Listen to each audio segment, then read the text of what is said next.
in order to do a cold open. Bitch, did you just did. fucking He click did. it? I just had to. There was no transition I could do. Hey guys, welcome back to Lorecast Eternals. Sneaky beaky. Hello again, everyone. It has been a minute. Hello. I believe a month and a half. Month Yes, and a half. It has been a minute. How are you beautiful bastards doing? Is that a question to me? No, I'm waiting for the Discord to talk to me, obviously. Oh, okay. just checking. Just checking. Well, yeah, obviously, we're just waiting for, someone to rise up from the depths of Discord, give us a call exactly while we're recording, even though we don't promote this, and then be like, oh, yes, I am here to answer your questions from the void. 100%. Some of the people in the Discord would not put it past them. Yeah, At this point, I'm just waiting fair. for Johnny Doe to pop out of my fucking closet. But yeah, hello guys. We're back. We are back. We be back. It has been a while since we've done an episode, so we're doing one today. Hey! And I think we put this in the Discord, but we're doing the capturing of Slaanesh this time. This is probably going to be a bit of a shorter episode because we've kind of gone over this topic a couple times over the year, basically. Yeah, we're upcoming our year anniversary. Yeah, July 15th, I think. It's sometime in July for sure. Yeah, mid-July is going to be our year. Somewhere around there. Yeah. But we can check later and see exactly when our first upload was. So, this is probably going to be a bit of a short episode because a lot of this information has already been covered, but we're going to condense it all into one go and just kind of give us a... Not to mention, Jacob and Mitchell still have a Warhammer game to play this evening. And it's already 11:30. Hey. I'm going to bed at 5 o'clock in the morning. Hey, oh. I'm going to jail. But yeah, so we're keeping it short, simple, just kind of ease us back into the flow because it's been about a month and a half. And But before we hop into the episode, we have a couple announcements, as always. First being that, like we just mentioned, we are coming up on our year anniversary, which is kind of a big thing because I don't think any of us expected to be doing this for a whole year. Like, gotta be honest, when they say starting a podcast, the first 10 episodes are by far the most difficult, and it's never gotten easier. I mean, honestly, I don't think it was. I mean, I don't think it was that bad. Yeah, there was a learning curve and whatnot, but like we never really got super stressed about it. And like smart people, we haven't included money yet, so we haven't had financial stress at all, which is nice. Yeah. And that'll probably change soon. Well, we've had financial stress, just not involving the podcast. Yeah. But we. We're talking about general financial stress. Oh well, then in that case, yeah, no. I was paying double rent for almost 3 months. Yeah, my fucking. that was 3 months, wasn't it? My rent went up and whatnot. Yeah, it's been great. It's been great.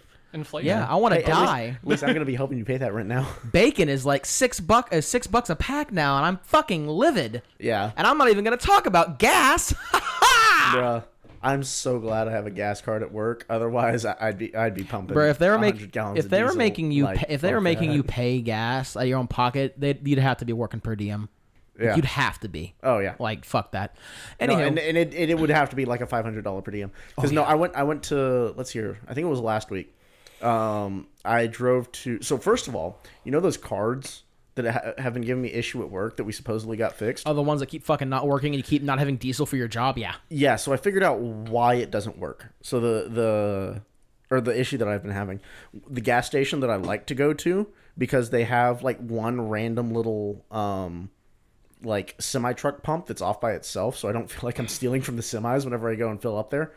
So it turns out that place puts a $350 hold on my card whenever I use it. Are you fucking serious? Mm-hmm. Well, so no, it's because I go through the semi slot, but okay. I have to fill 100-gallon octane. No, that's fair. But just to make sure I have this correctly, you could get $20 worth of diesel hypothetically, and they would put a $350 hold in your card. Yep. Okay. Cool. Yep. Awesome. Yeah. So anyway, I'd go there. And apparently the way that it works, the way it was charging our card, is it would put a $350 hold on our card on top of whatever we pumped. So that'd be like a 500... So I'd pump 25 gallons, and my card would go, yes, this is $500 worth of diesel, you're done. when I'd only gotten 20 gallons. Oh, so basically, like, and on top of that, when you had like, let's say your whole every one of your job fills up the same day, you're fucking like your boss's boss sitting there like, why did we spend $3,000 on diesel today? Yeah, no, it's actually it's actually pretty funny because Carrie is starting to kind of stress over gas. She's like, "Are we gonna have enough?" And Scott's like, "I don't know. We gonna find keep out. putting broken ass machines out on the work yard."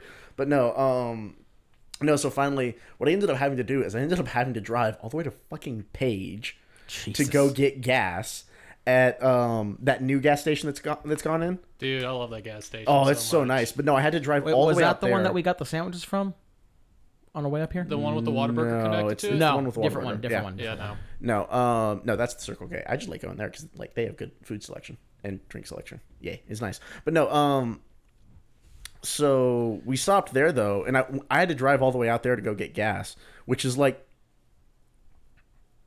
20 miles out of my way. Takes me like 15 minutes to get there.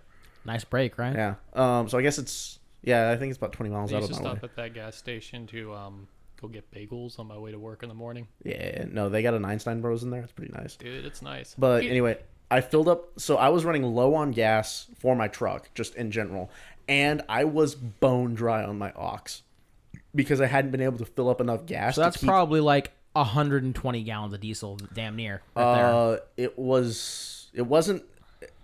I don't fill it up, the aux tank up completely because it needs room to breathe. Mm-hmm. So usually it's close to 90 gallons.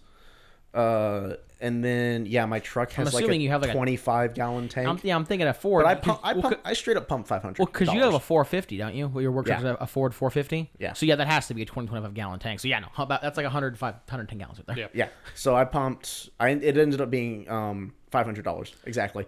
No, it was actually really funny. I was like, okay, I know my truck's basically full, but like, can I rip $500? Even using a company card, that would give me so much fucking anxiety. Like, oh, what'd you spend your company expenses on? $500 on gas. Oh yeah, no. What's really great is on the days whenever I need to go to a hydraulic house and get hoses made, and so then I go and spend $400 on a hydraulic hose. And then I spend, $300 on aux gas, and then I spend $70 on truck gas. No. Moving on. This is depressing. Anywho, back on track. Good lord, that's fucking 1 year horrible. anniversary. 1 year anniversary. We might be doing something special, I guess. We have a couple ideas for some cool things that we might want to do for our year anniversary. It's not going to be buying everyone on the Discord of Warlord Titan. Fuck off. Fuck. For legal reasons, that was a joke. Yes. For legal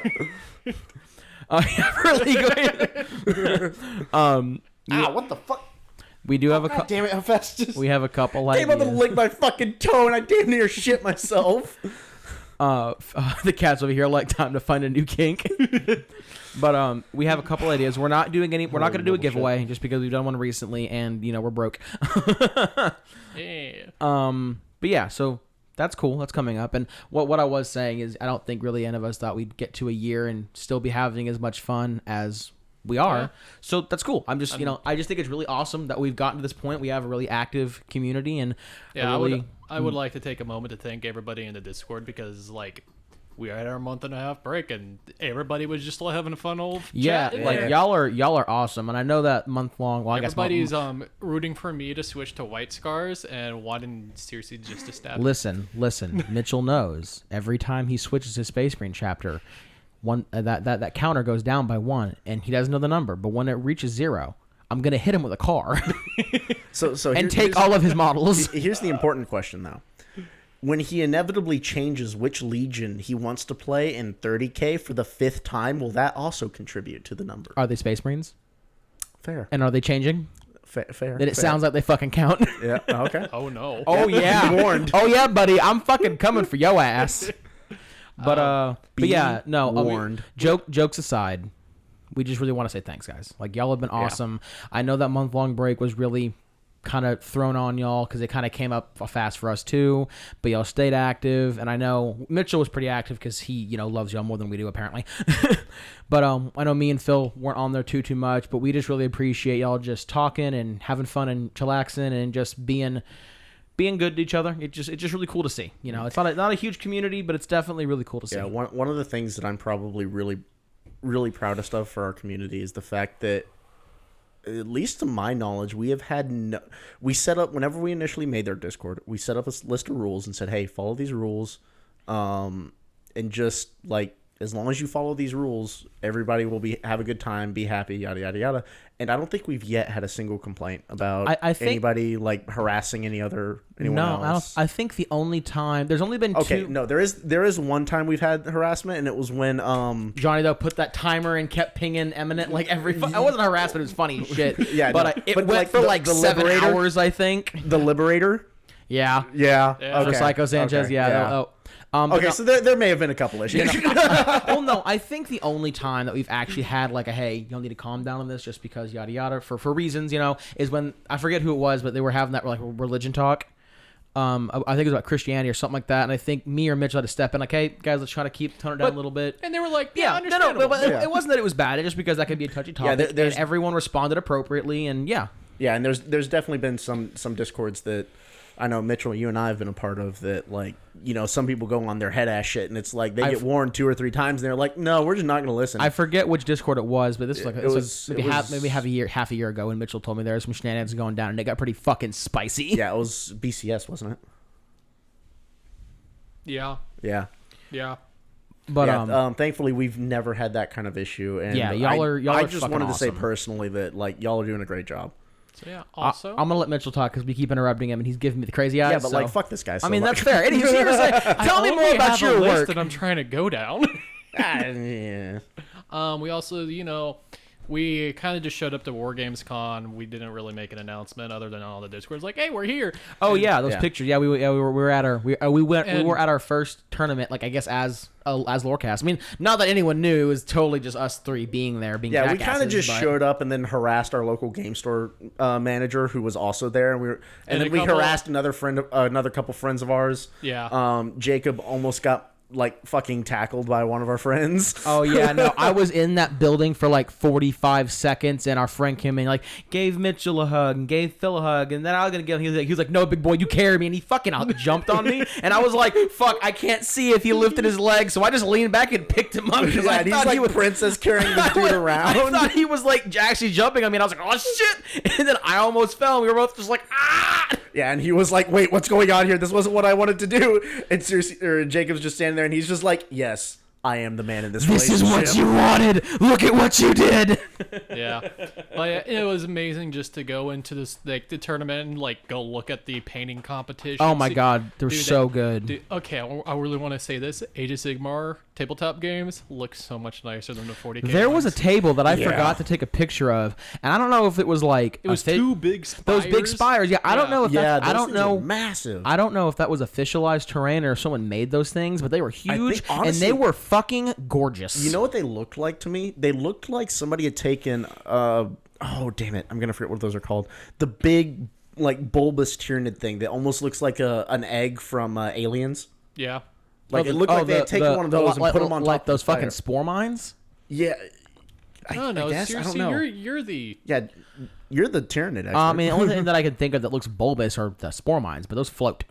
Yeah, but aren't they like this big? No, the transport. I think it's a Forge World. Oh, yeah, I forget the name. It's like a Tyrannosaurus, not Tyrannocyte. I know what you're talking about. But it's I forget like the name. it's almost the size of like a volleyball. Yeah. Or I guess a softball Other would than be the more amazing, appropriate side. But yeah, anyway. Made me want to actually, paint my armies again. Not to mention, dude, Brandon, his fucking knight, the Moss That Knight. Moss Knight. God, Oh my god, that thing looked fucking phenomenal. Like I was sitting there and I was like, man, I want to pick it up and look at it, but this is a tournament. I want to fuck with this shit. Yeah, and they were like about to start. We were like, okay, can we like snag pics real quick? It looked phenomenal. Yeah. Like it really did. Yeah, so I think that's it, Mitchell. oh yeah, that was everything. Keeper of the list. That was everything on the list. All right, yeah. Then I guess So Philip, We'll hop into it. who's Slaanesh? I don't know. My dad. You're literally you are the Okay. Bro, I said I don't know, resident and Mitchell Hedonite. just like his Listen. eyes were like, I swear to God, I will Listen, fucking there's been murder a you. couple things that Phil's done over the past couple months that I'm starting to think he's going to have to lose his Hedonite card. yeah. Like, I don't know. You're not being debaucherous enough. You need to start, like...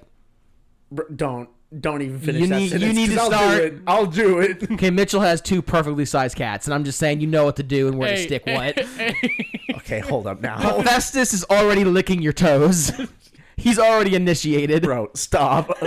I don't need the federal government showing up in my apartment. Thank you very much. I'd also like to remind you that my apartment is about to become your apartment, and, like, this shit will affect you. I mean, we already have the joke about, one of my roommates. Don't speak names. He'll hurt me.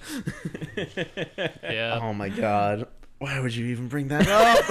All It's right. because I'm giving away no so- details, but he knows who he knows who he is. Philip, He's going to smack both of us. who's Slaanesh? And I think it would be really a good idea to go through, like, even the old world, because the reason why. Well, we normally Wow, I do. really wish you told me that before I did all of my research in AOS. Well, we all know so much about the old world anyway, because in my opinion, it is the superior game. I love AOS, but fantasy was just Lore so wise, good. they had a lot of very tabletop intricate lore. wise, AOS is way better, but lore wise, and I just- my Hold on, do you know, in my opinion, why fantasy might be better tabletop than AOS? why? Because AOS doesn't have Tomb Kings. And you- Yeah, I'm gonna have to No, agree that's- with you on yeah. that. No, And- no, no, no, no. and They table- do. They do. They're just That was the Arcbone. the Bone Reapers don't No. fucking count. no. You can still play Tomb Kings in AOS. Really? They're just never gonna get updated. What? Okay, are you shit posting? Or are you talking about using Tomb Kings for like Bone Reapers? Like, you know how there's like the primary, like the Chaplain Dreadnought in 40K. That's technically Oh, how- you talking about Legends? Oh, you're talking about Okay. Legends. Yeah, the Tomb Kings are legends, and you can still play them legitimately. Do they? But they don't have AOS rules. No, they do. Really? When they got transferred over, they got AOS rules. Yeah, It's first, just first edition AOS was super wacky. Oh, okay. Yeah, so the rules will never be updated. Okay. Well, besides playing a defunct version of the current game, you can't have Tomb Kings. You know who else you can't have? Beagelt. Yeah. I love boy AOS. Balthazar. I'm not talking Yeah. any shit about AOS, but just goddamn it, I am such a sucker for fantasy, and I will never forgive GW for what they did to my Lizard Boys. Ever. How dare? Never My forgive. boy Masamune. Never forget. Okay. All right, Anywho, moving on to what our Anywho. actual podcast is about. It's just me crying. Yeah. Okay, so Slaanesh, hopefully everybody who's listening to this has already gone over our gods episode, but A quick little rundown. excuse me, sorry. Wow, I that knew, was I knew that was really sneaking up on sexy. me. That sound no that sounded like it tasted bad. Yep. Yeah, you're not wrong. Moving swiftly on from that, though. So, Slaanesh, one of the 4 Chaos Gods. 5, sorry. Fucking rats, man. Yeah, no. Yeah. Fucking rats. Sometimes, like, because we haven't really done the faction breakdown for Skaven yet, we haven't talked about them a whole lot. For some reason, every time we talk about Chaos, and we keep forgetting that the fucking The rats. the rats that the fuck I forget. I even forget his fucking name right now. Skaven. The No, Great Horn. The Great Horn Rat. Yeah. Oh, Sometimes whenever we talk about we talk about the gods and we forget about the Skaven, I always feel like no one expects the Spanish Inquisition, but it's just rat people. Yeah, that's pretty accurate. No, honest to God, though, that does kind of happen with us because we play a lot of 40K. We play AOS too, but we play a lot of 40K because that's how we got started in, and like that's just what we got started with on tabletop. And so a lot of times we just forget that sometimes there's I educated my younglings in 40K, and then they sprouted their wings. a lot of times we just forget that, oh yeah, that's right, there is more than 4. But no, moving swiftly onwards. So Slaanesh, one of the 5 Chaos Gods, and Slaanesh is the Prince of Excess and Persia? I'm sorry, what was that word? Prince of Persia. The sands of time. Hey. It's So illegal Philip- to murder your friends. It's illegal to murder your friends. It's illegal Philip.exe to is not murder your responding. friends. Okay, moving swiftly It's forward. illegal to murder in general. It's not illegal if you don't get caught. All right, you know what, Hephaestus, prepare to be yoked. Remember Hephaestus? Yeah, lick his toes first. That's how you Wait. turn him on. But yes, no, yeah. So Slaanesh, being the prince of excess and pleasure, preferred elves in the fantasy realm because You have officially gone farther than Philip has. it is like a few 10 words. Okay, deuces, guys. We're going to bed. Peace out. Episode over. We'll catch you all in 2 weeks. Bye. Fuck both of you. Moving on. So yeah, Slaanesh, Prince of Excess. So Slaanesh is kind of interesting because Slaanesh rules over basically every emotion that isn't love, because that's Nurgle's domain, but rules over I think he might gorging oneself. I could see Slaanesh ruling over like really weird, fucked up types of love. Not- Like I love you so much, I have to murder but you. that's not love though. That's like lust and like obsession. I mean, it's love from the person murdering's perspective. It really is. That really is leading more into obsession though. You are correct. And that is very much Slaanesh's domain.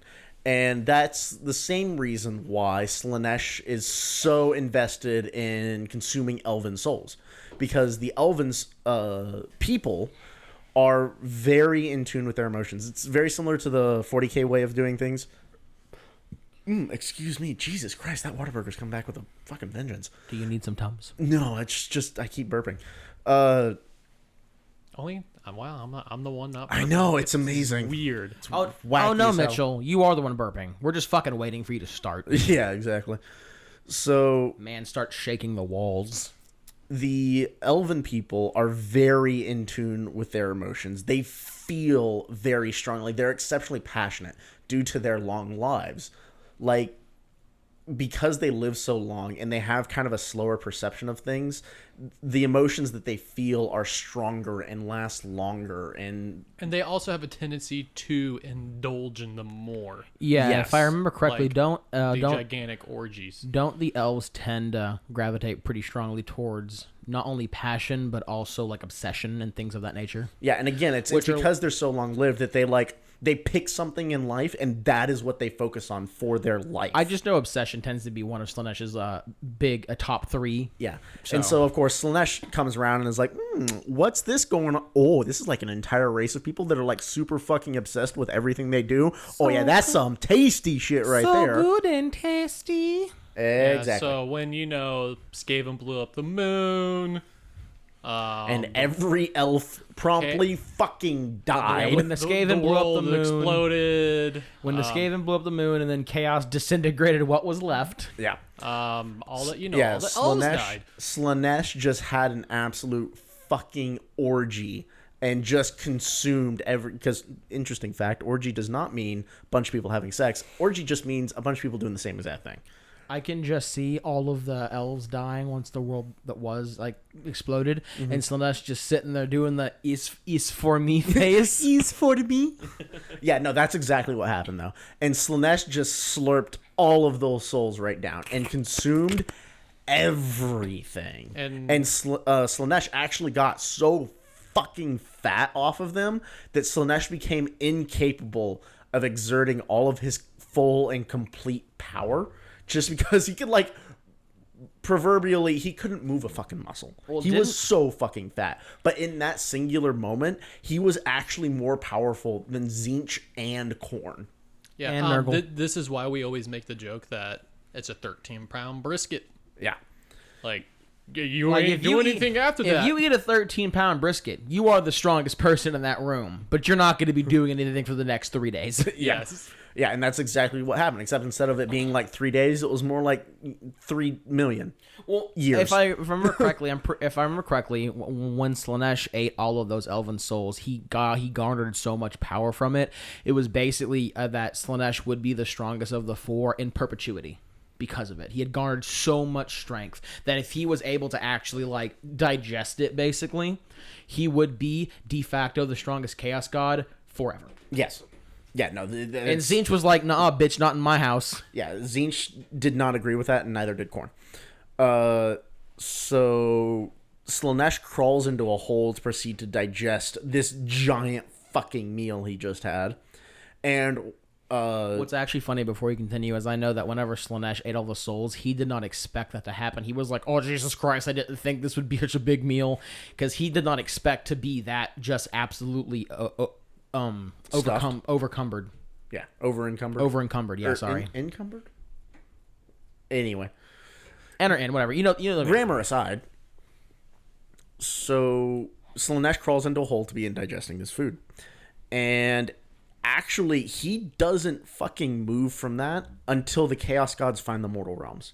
They find the Mortal Realms, Age of and then Mythos. Slaanesh is like, oh shit, I should do more things. souls. And so he starts sending out his corruption again and starts like trying to influence the world. And because he starts doing this, Tzeentch is like, bitch, you already fat. Fuck off. And actually leads the 4 elven gods, or 3 at this point, I think, because I don't think Morathi's technically escaped yet. Morathi boy, comment? Oh, I'm sorry, I was adjusting my mic. Having some issues, technical difficulties. Yes, it was falling on me. Oh, that's not good. So no, Morathi escaped from Slaanesh because Morathi was like, you know how you would sit there and we had that ramen the other day. Oh yeah. So yeah. just like really bad upset stomach because Morathi is just the most slimiest person in the world. Yeah. Slaanesh puked up Morathi. Gotcha. And that was during the Age of Myth. Oh, is that how she got out? Yeah, she was puked up. Yeah. Because I think because like Slaanesh is like indigestion. Well, I know when Morathi first came to be, she was just like falling from the sky, and she was like, "Who the fuck am I?" Ah, it was basically Yeah, but that was because Slaanesh burped her up, basically. Yes. Yeah.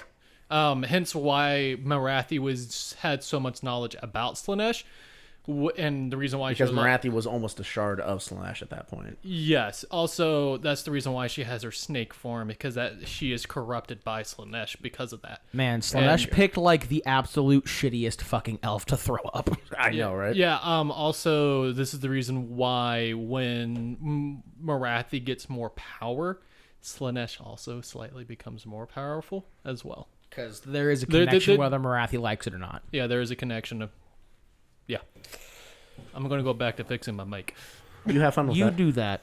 So Yeah, we forgot the wooden blocks on the bottom of it, so they're kind of compressing the table a little bit. yeah, We need to find a nice metal table to do this or on. just wood, something a little Something sturdier that's- than yeah, just something that doesn't compress form-filled so much. plastic. Anywho, back from Sorry for any noises I'm making. our I think technical you're fine. difficulties. No, me and Phil will just scream over it. Yeah. So anyway, yes. So Slaanesh pukes up Morathi, and Tzeentch starts manipulating the elven gods, Like fucking and immediately, Khorne. right? Like Yeah. the literal second Sigmar found Tyrion and Teclis, and Morathi kind of found her own It way. has more to do when Slaanesh starts influencing the world, because Tzeentch is like, you're already fat and powerful, and Oh yeah, I suppose that's not exactly at the same time. You're Yeah. correct. You're correct. I'm a little rusty. It's been a bit. a little bit. So starts influencing things, and eventually, by also messing with Khorne a little bit, starts the elven gods down the path to discover Slaanesh's hiding place and to eventually chain Slaanesh. Doesn't Tzeentch kind of give them a little bit of the knowledge how as well, or do they chain Slaanesh all on their own? They do it all on their own because they do it because at this point, Malarion is the master of Shadows. Yes, I think I did it. Shadows. Ulgu. Oh Yes. no, yeah, shadows, misdirection, that whole shtick. Exactly. And I think not Malarion. Morathi. God. Morathi at this point is also starting to master like dark magic and shadow magic. I mean, And she so- was having an orgy with her own shadow creations. Exactly. So they find Slaanesh and they just start ripping souls out. real quick question. This is back on the whole like Morathi, fucking her own shadow things. Just a quick question: is that masturbation or incest? I'm just curious. Masturbation. Masturbation, Yes. Philip. Don't get me started on this. Okay, Don't. We're gonna be here all night. moving on. You still got that game to play. Don't start me. Do not get me started. All right. Moving forward. So yeah, they find Slaanesh and they start pulling the souls out. And Slaanesh Slaanesh is so fat that he physically can't stop them. Oh, wait a minute. They walk into his house, and that's just like no. In my process of like, did we already get that Slaanesh is already snared by the chains and No, because the chains they extract first, then chain. No, they chain then extract. Oh, is Yeah. it the other way around? Yes. Oh, I misread that then. Okay, so yeah, no, it's chains first. Real fast, all I can think of is when they find Slaanesh and like he physically can't stop them. They just no, stop! I'm a virgin. Slaanesh? No, you're not. No. Yeah. No.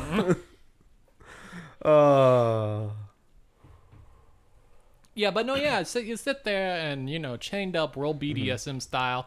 Oh yeah. So the interesting thing to note about these chains, is that they're actually crafted from light and Shadow. dark or shadow? It's shadow. Yeah, it's shadow. Light and shadow. Basically, magic. what it was Tyrion and Teclis created the chains, and then Marathi and Malarion shrouded them. Yeah. In shadow and like illusion and misdirection. Yep.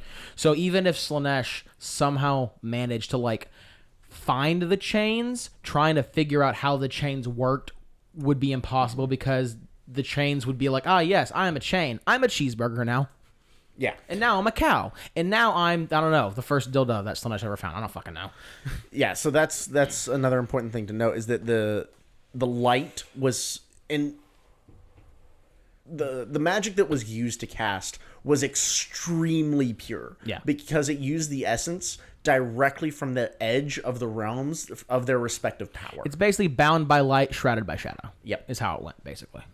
And it's not just shadow magic. It is fueled by the purest form of that magic found in their realms. They basically the edge of a realm where only really a god can go to and come back and not be affected. That's where they drew the power from. And just to give a quick little example of that, if I remember correctly, I'm in a Heesh.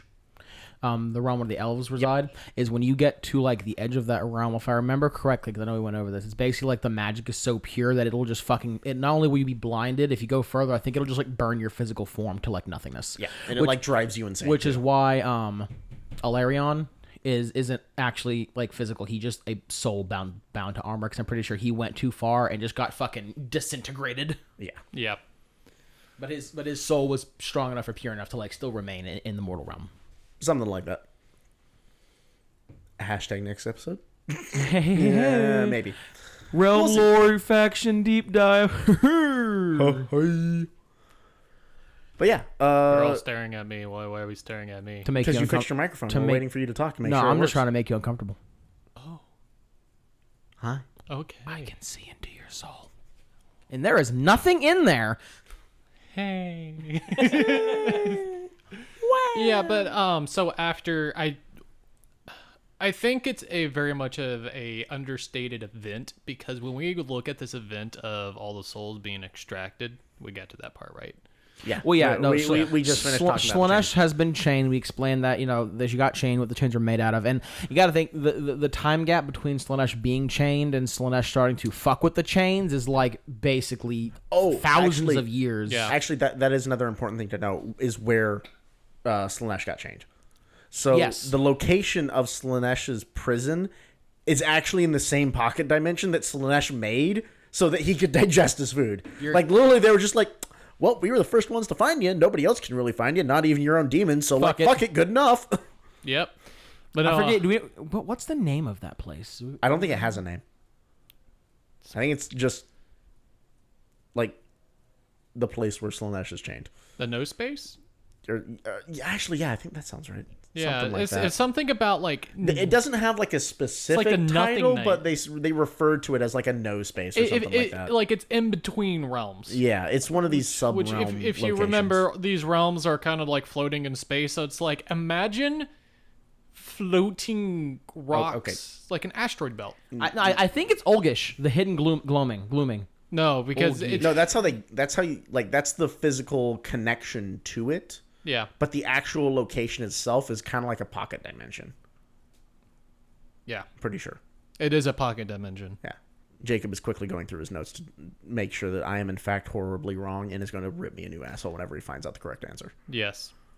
But either way, like, this is such an important event of all the actual souls being sucked out through the Ocarian lantern.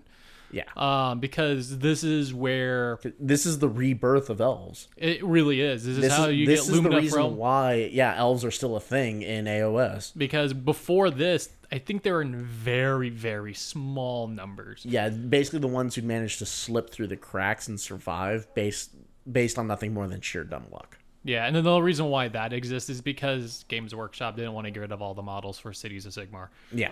Yeah, that's basically the entire excuse for Cities of Sigmar is like, well, some people survived. It's like, how? It's like, well, they did. Let's just accept the fact. Shut up. Moving on. So this is how you get your Lumina from lords. How this like the original Souls game pulled from Slaanesh are the Indoneth Deepkin. Yep, that was the attempt number 1. Yes, that was attempt number 1. And after like they figured out how to get things right, that's when they're getting all the other souls. I guarantee you, since we haven't seen it just yet, but there's gonna be like your shadow elves that Malarian has. No, I think we do have those. I think they're technically part of Cities of Sigmar. No. Because it's the old Dark Elf line, isn't it? No. This is different. They're like a couple of them are like the Shadow Stalkers from Daughters of Cain series. Oh, you're saying that there's like basically a whole new faction they haven't really talked. Kind of like what's the new army in 40K that's coming out currently? Dwarves in Space. Squats. Yeah, no, that's right. They are squats. Yeah, the squats. Yeah. So yeah, I guess that's right because Malarion would have gotten his allocation too. So we just haven't really seen him. Marathi got her allocation. Alucard. I said allo. I got straight to Alucard. I'm sorry. Vampires. And that's where the Mulusai and the Canary come from. So the flying and snake ladies. Yeah. At At least the OG ones, not the new ones, right? Because doesn't she make more by taking more souls? Yes. Oh, I thought she could corrupt the souls. God No. damn, I really wasn't paying attention whenever you covered that book. No, you were not. I'm sorry. Dude, you ended that episode on the floor. Oh yeah, that's right. God, I was tired that night. Going back onto topic though, so the souls start getting pulled out of Slaanesh though, Yes. and this event. Yes, it is an Olgish. Oh, it is. So basically, I have lots of fucking notes saved into my notes app on my phone. I had to fucking find it. But yes, no, Slaanesh was lured there because it's a contradiction, which is what all of Slaanesh's chains are made out of. Because Tyrion and Teclis, oh no, I don't think Teclis. Tyrion cannot enter Olgu, and Malarion cannot enter Hish or Shaish. Hish, because Tyrion is a being of pure light and Malarian is a being of pure shadow. So when they can only stay in each other's realms for like minutes before they basically get like yo'd out or fucking die. Olgish or Olgu-ish, the hidden gloam, it is literally a realm of contradiction. Because when the elven gods first woke up and they were searching for elven souls and couldn't find any, they found a land of both light and shadow, or they found like some fucking monks or something like that, and they reunited those elven gods, and they led them to the hidden gloaming, which was like a fucking ancient long lost secret. It is literally a land of light and shadow. It is a land of contradictions. Oh, it's one of these sub-realms that we were talking about. Yes, it is a sub-realm, yes. Okay. But the reason why they trap Slaanesh there, because the only thing that can break chains are contradictions, just like the hidden gloaming, because the hidden gloaming or gloaming, I forget how to pronounce it, it shouldn't exist. It literally exists as a contradiction to itself, and it's like the only way that Tyrion and Malarian can actually like not die if they want to talk to each other. They can still use their powers, but they don't have to worry about fucking exploding. Yeah, it's the only realm they can actually meet and like talk. Because when they first met in the Hidden Gloaming, they were like, "Oh yeah, fuck that guy," but then they came to common ground. And that common ground was fucking over Slaanesh. Yeah. Yes. But yes, no. From what my notes said, hopefully past seriously he wasn't a fucking idiot. But from what my notes said, yes, that is where Slaanesh is. Okay. But yeah, that's why it's so fucking hard to find, because it's like, yes, I'm trying to find Mitchell in a room that shouldn't fucking exist. And because I'm an intelligent human, I know something like that can't exist. But then, magic's like, haha, fuck physics. And, somehow a volcano that shoots lava that's as cold as ice exists because fuck you. And that's basically what it is. Yeah. Yep. That sounds about right. Mm-hmm. Okay. So. Sorry for the interruption. No, you're all good. I'd rather get this right. I had to do a quick deep dive, and I was like, "Oh, I know, I put this in here somewhere." That's right. Okay, so it was a sub-realm that they captured Slaanesh in. Yes. It was just a different one. Yeah. Once you start realizing that there's like a bunch of different sub-realms all throughout, shit gets complicated. I mean, Nurgle's domain was a sub-realm of someone else. Yeah. It was the combination of life and. Well, the two life realms, the Gur and... Oh my gosh, I'm forgetting it. Ghirin, yes. Yeah, Ghirin, fuck, yes, Ghirin and Gur. That was... it had its own tiny little sub realm. Yeah, and then Nurgle took it over. fucked it aggressively, and it No, became this is Nurgle's. not like for sure confirmed, but there was a lot of It's heavily hinted at, Yes. which means that it's basically Especially true. considering the fact that the hidden glow is confirmed. Like, it's Yeah, basically but confirmed. it's not confirmed that that's Nurgle's realm, but it's heavily hinted at. So By the way, he completely redid that realm to make it look like the Hanging Gardens. that's terrifying. But yeah, it just goes to show that like one of the Chaos Gods doesn't actually reside in like the realm of chaos or the yeah. yes realm of Yeah. chaos. Well, no, because he technically makes it not part of the realm, not but- the warp, the realm of chaos. Yeah, Yeah. we had this conversation. Yeah. That happens. Sorry, I was not listening to y'all like at all. Where are we? We're at the removing of the souls. Gotcha. The, Yes. the first part. When a Marathi and Slaanesh got way too intimate. No, With that's, each no, other. no, Not that's that the part. second. That's the Yeah, second. that's the second part. Actually, that's the third go around. The That's the first third go around? created the Internet Deepkin. The Yeah. second go around created all other elves, and then the third go around Was Marathi becoming a god? was Marathi becoming a god Gotcha. because Slaanesh was still trapped. And she was able to steal the Okarian lantern from the Internet Deepkin. The Deepkin attacked. Oh, and then she like sucked up the souls of Tagnar. all those powerful elf gods, and that's how she like ascended or Yes, something like because that. she was the only old elf like major player that wasn't a god. Sorry, or not god. well, goddess. Old elven kings that were like super powerful. Because Yes. one like shot her with a fucking laser beam and almost killed her. That's the reason why she has two forms at the moment. Yeah, because it like split her, right? Yes. Yeah. Yep. So, they start pulling the souls out of Slaanesh, and the sensation that Slaanesh felt was basically like having your intestines slowly pulled out through your belly button. I mean, I think he would enjoy that. He both did and Little didn't. bit, yeah. He both did and didn't.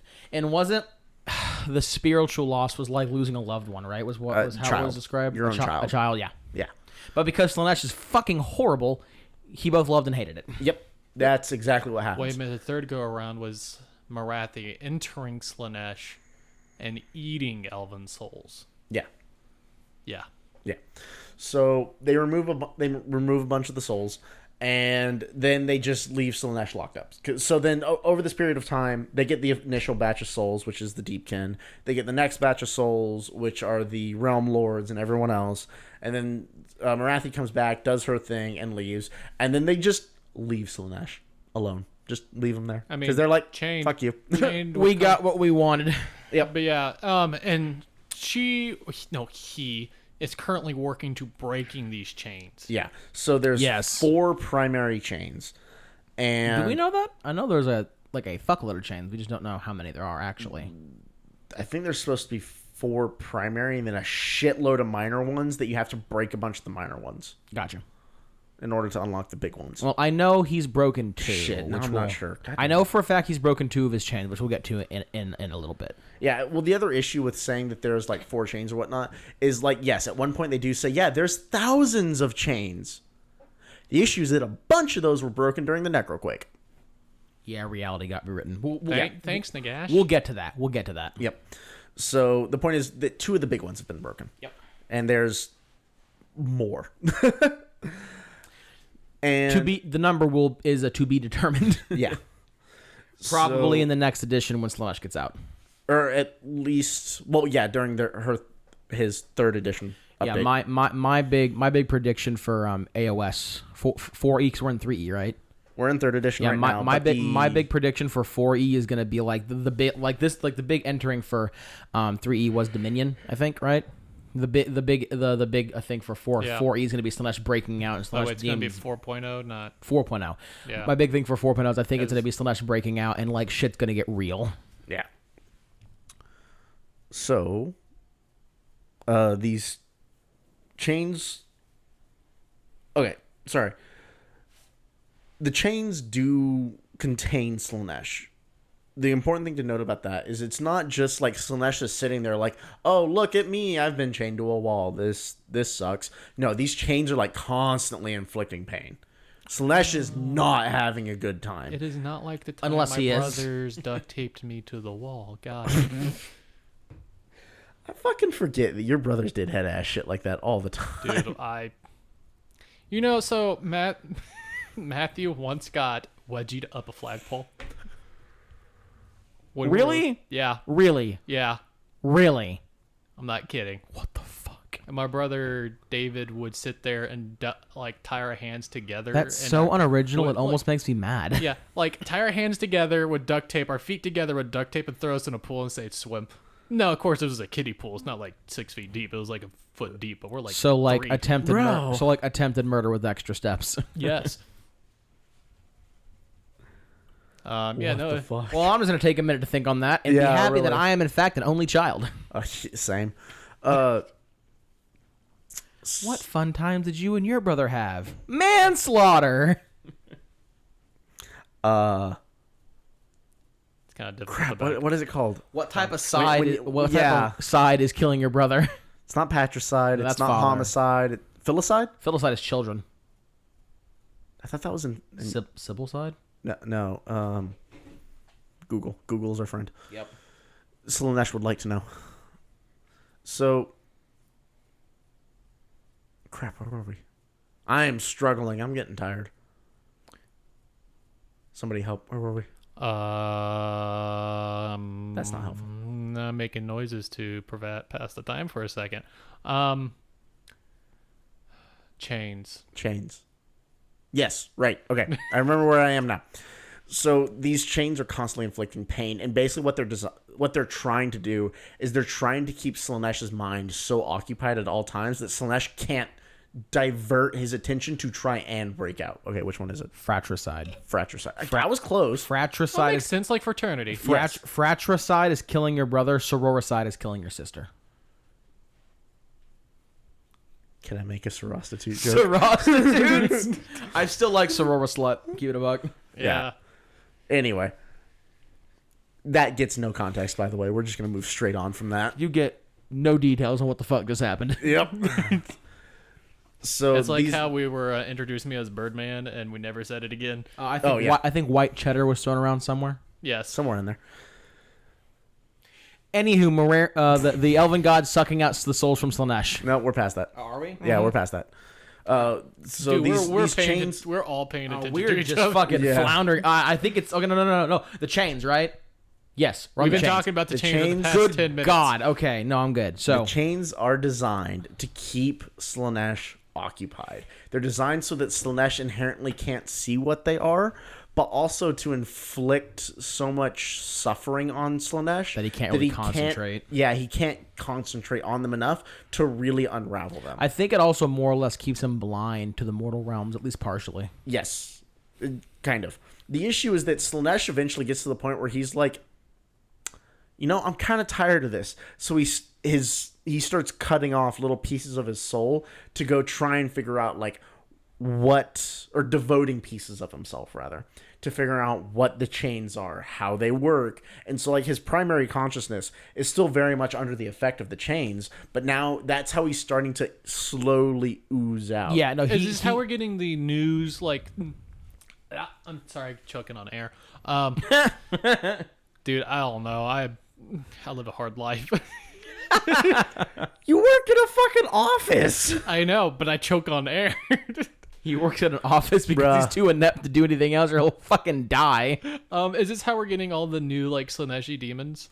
Oh yeah, because I know for a fact Slaanesh, after Slaanesh was Not- trapped by the chains for a while, he began to detach pieces of his mind, not his soul, but I think he basically Well, created. soul in this context, soul and mind are basically the same he thing. damn near created a small clone of himself to Un poquito, un muy poquito. yeah. He created a Very very small portion. small clone of himself essentially to start trying to figure out what the fuck was going on with these chains and whatnot and figure out how the fuck to get and out. so that's how he starts sending out. Because this, just to give you a little bit of a context, this piece of himself that he sends out is so weak that all he can do is whisper into people's ears. Even his most devout hedonites, he can just give them dreams. it still drove them messages. insane. Yeah, that's fair, but honestly, hedonites, I don't exactly take hedonites to be the most, stable of people. individuals. They walk on a bit of a knife's edge. Exactly. And they in some enjoy it. cases, literally. And they enjoy it too. Exactly. So the other really important thing that happens is that he remains chained for so long, and he is quiet for so long that the scholars that are in charge of maintaining those chains actively start studying him. Because they're like, oh, we have a chained chaos god. Let's learn about it. And he kind of wakes up one day and goes, hey kids. It wasn't, again, I can see you too. And they're like, oh, well, hold up. okay, we need to do this in shifts now. Otherwise, when you stare into the abyss. That's not exactly correct. The staring into the abyss is 100% correct. But it wasn't, they're like, we have a chain chaos god. It was more like Slaanesh had been gone for so long that these elven mages and scholars began to get comfortable and thinking, like, yeah, Slaanesh is just gone. He's not around anymore. Well, I was talking about one specifically in charge of maintaining the chains. Oh yeah, no, that's fair. But I mean, like in general. Yeah, in general, scholars kind of thought that Slaanesh had been gone for so long that he just wasn't a threat anymore. He wasn't there anymore. So they started doing head ass shit basically. Yeah, and when you stare into the abyss is exactly right. Yeah, and another important thing to note is that Slaanesh was chained, but not his demons. So his demons were still out in the realm of chaos, trying to work towards freeing Slaanesh. So one thing that his shard of himself goes off and does is gets in contact with, I'm gonna forget his name now. It's the big keeper of secrets in AOS at the moment, who's basically the will of Slaanesh. Like, gets in touch with him and starts, like, basically telling him, hey, this is where I'm being kept. This is how to come find me. And this is why the elves are now really having to maintain and watch the scholars and the mages who are helping to maintain the chains. Because the chains aren't just maintained by themselves. They do need constant care and attention from mortals. Even though elves are pretty close to immortal. But they do need constant attention. And so the demons of Slaanesh are actively trying to corrupt the mages who work on maintaining those chains so that they can break them free. Having said that, Jacob, do you want to go in talking about the chains that have broken so far? No. Dick. Wow. It took you a while to get through that, but I'm proud of you. Yeah. It didn't help that y'all kept interrupting me for shit. Get fucked. Anywho. I fucking wish. Bro, I've kept my mouth shut this entire fucking episode. Give me that. A moment of silence for Philip's sex life. Shut the fuck up and keep going. Just give me the phone. I thought it was Just give me the phone. Or Glidus was the name. Anywho, that's a very prominent one. Anywho, so the point being, the Slaaneshi demons start going after the keepers of the obelisks and shit that are like keeping the chains in good health and whatnot. They start uncovering secrets and yada yada yada. All the while, Slaanesh, the detached part of her brain, start figuring out shit as well. So that's where I'm gonna take over. So Slaanesh starts reaching out to like some of the more prominent demonettes and keepers of secrets to start. Really, is it through this small sliver? Yes. Okay, got it. To really start making moves towards getting the fuck out of Ulgubish. Yeah. And so the way the first chain got broken, which was called the Chain of Purest Hatred, was Slaanesh got in contact, I believe still through dreams and whatnot, with a keeper of secrets. I think it's pronounced Glidus, GILTTUS. We're not going to try to pronounce. Glittus. It doesn't matter. It's a play on the word for glutton. Yeah. And so Slaanesh gave that demon the mission of trying to figure out how to get rid, how to break the chains of fucking utter hate, purest hatred. And so the only way, so they figure out that the only way that those chains could be broken. Do you need me to scoot back, bud? I definitely don't need you to scoot back. Not back, but forward. Was that it could only be broken by the one who hated Slaanesh the most. And the four elven gods each thought that it was one of them, respectively. Which, honest to God, was a good guess because, there's a lot of bad blood going on between. You can never tell who what. That orgy of hate. Yeah. But ironically, what no one actually thought of, or no one actually could have known, was that the one who hated Slaanesh the most was Khorne. because Korn and Slaanesh have a hardcore hate boner for each other because Korn thinks that Slaanesh is stepping on his territory, martial prowess and whatnot, and Slaanesh just thinks that Korn is just too much of a basic bitch. No, I like to believe there's a difference. Korn likes the ability of killing people, while the people, like the worshippers of Slaanesh, go like the perfection of killing people. Yeah. Korn kind of thinks that Slaanesh like dilutes the purpose of melee combat, because they're also flighty and dancy and extra about how they fight and kill, where Korn is just like be angry and stab people. Yeah, Korn very much sees Slaanesh as like the up and coming jackass. Who it's like the traditional old timey boxer who's just like, I'm gonna beat your face in like 2 punches and you're gonna fucking stay down, versus like the like taijutsu super like jumping all over the place martial artist, where it's like, of course in the real world any kind of professional fighter like that is mad respect, but like, whereas the traditional boxer is just like, I'm gonna beat your face in really fast and really fucking hard, and I'm gonna do my best to not let you get a counterattack in. Whereas like the MMA fighter is like, oh, like I'm gonna juke you out and fake you and like blah blah blah blah blah blah blah. Okay, I know you said MMA fighter, but it sounded like you said anime fighter, and I was like, bro, what? I mean, am I wrong? Anyway, so the person who hates Slaanesh the most is Korn. No one knew. No one thought that. But Slaanesh knew that. So Yep. Slaanesh enacts some head ass shit and tasks a demonette. I forget her name. It's like Algaria or some with an S. It's a demonette. To go steal a prized axe of Korn. I don't think it's one of his axes, but it's a really important demonic axe. Basically to steal from Korn personally. Yeah, so she does that because this is a big time demon. Definitely one of the smarter, more powerful ones. I think it's actually a herald. Because Possibly. technically heralds are just like a exalted demon. That would make sense. But so she gets this fucking axe. She yoinks it, and Korn is like, this bitch didn't just. So Korn sends Karnak to hunt her down. Karnak being Korn's favorite bloodhound, the 3-headed pupper of doom. And Karnak and the demonette have this like multi-dimensional time traveling game of cat and mouse of Karnak trying to track this bitch down and get the axe back. And finally, I think on like a mountaintop or something like that, they finally come face to face. And because there can be only one. Yeah, basically, because like this was always the plan, and the demonette was fast as fuck boy and like kind of danced around it. Quicksilver swiftness. She managed to kill Karnak.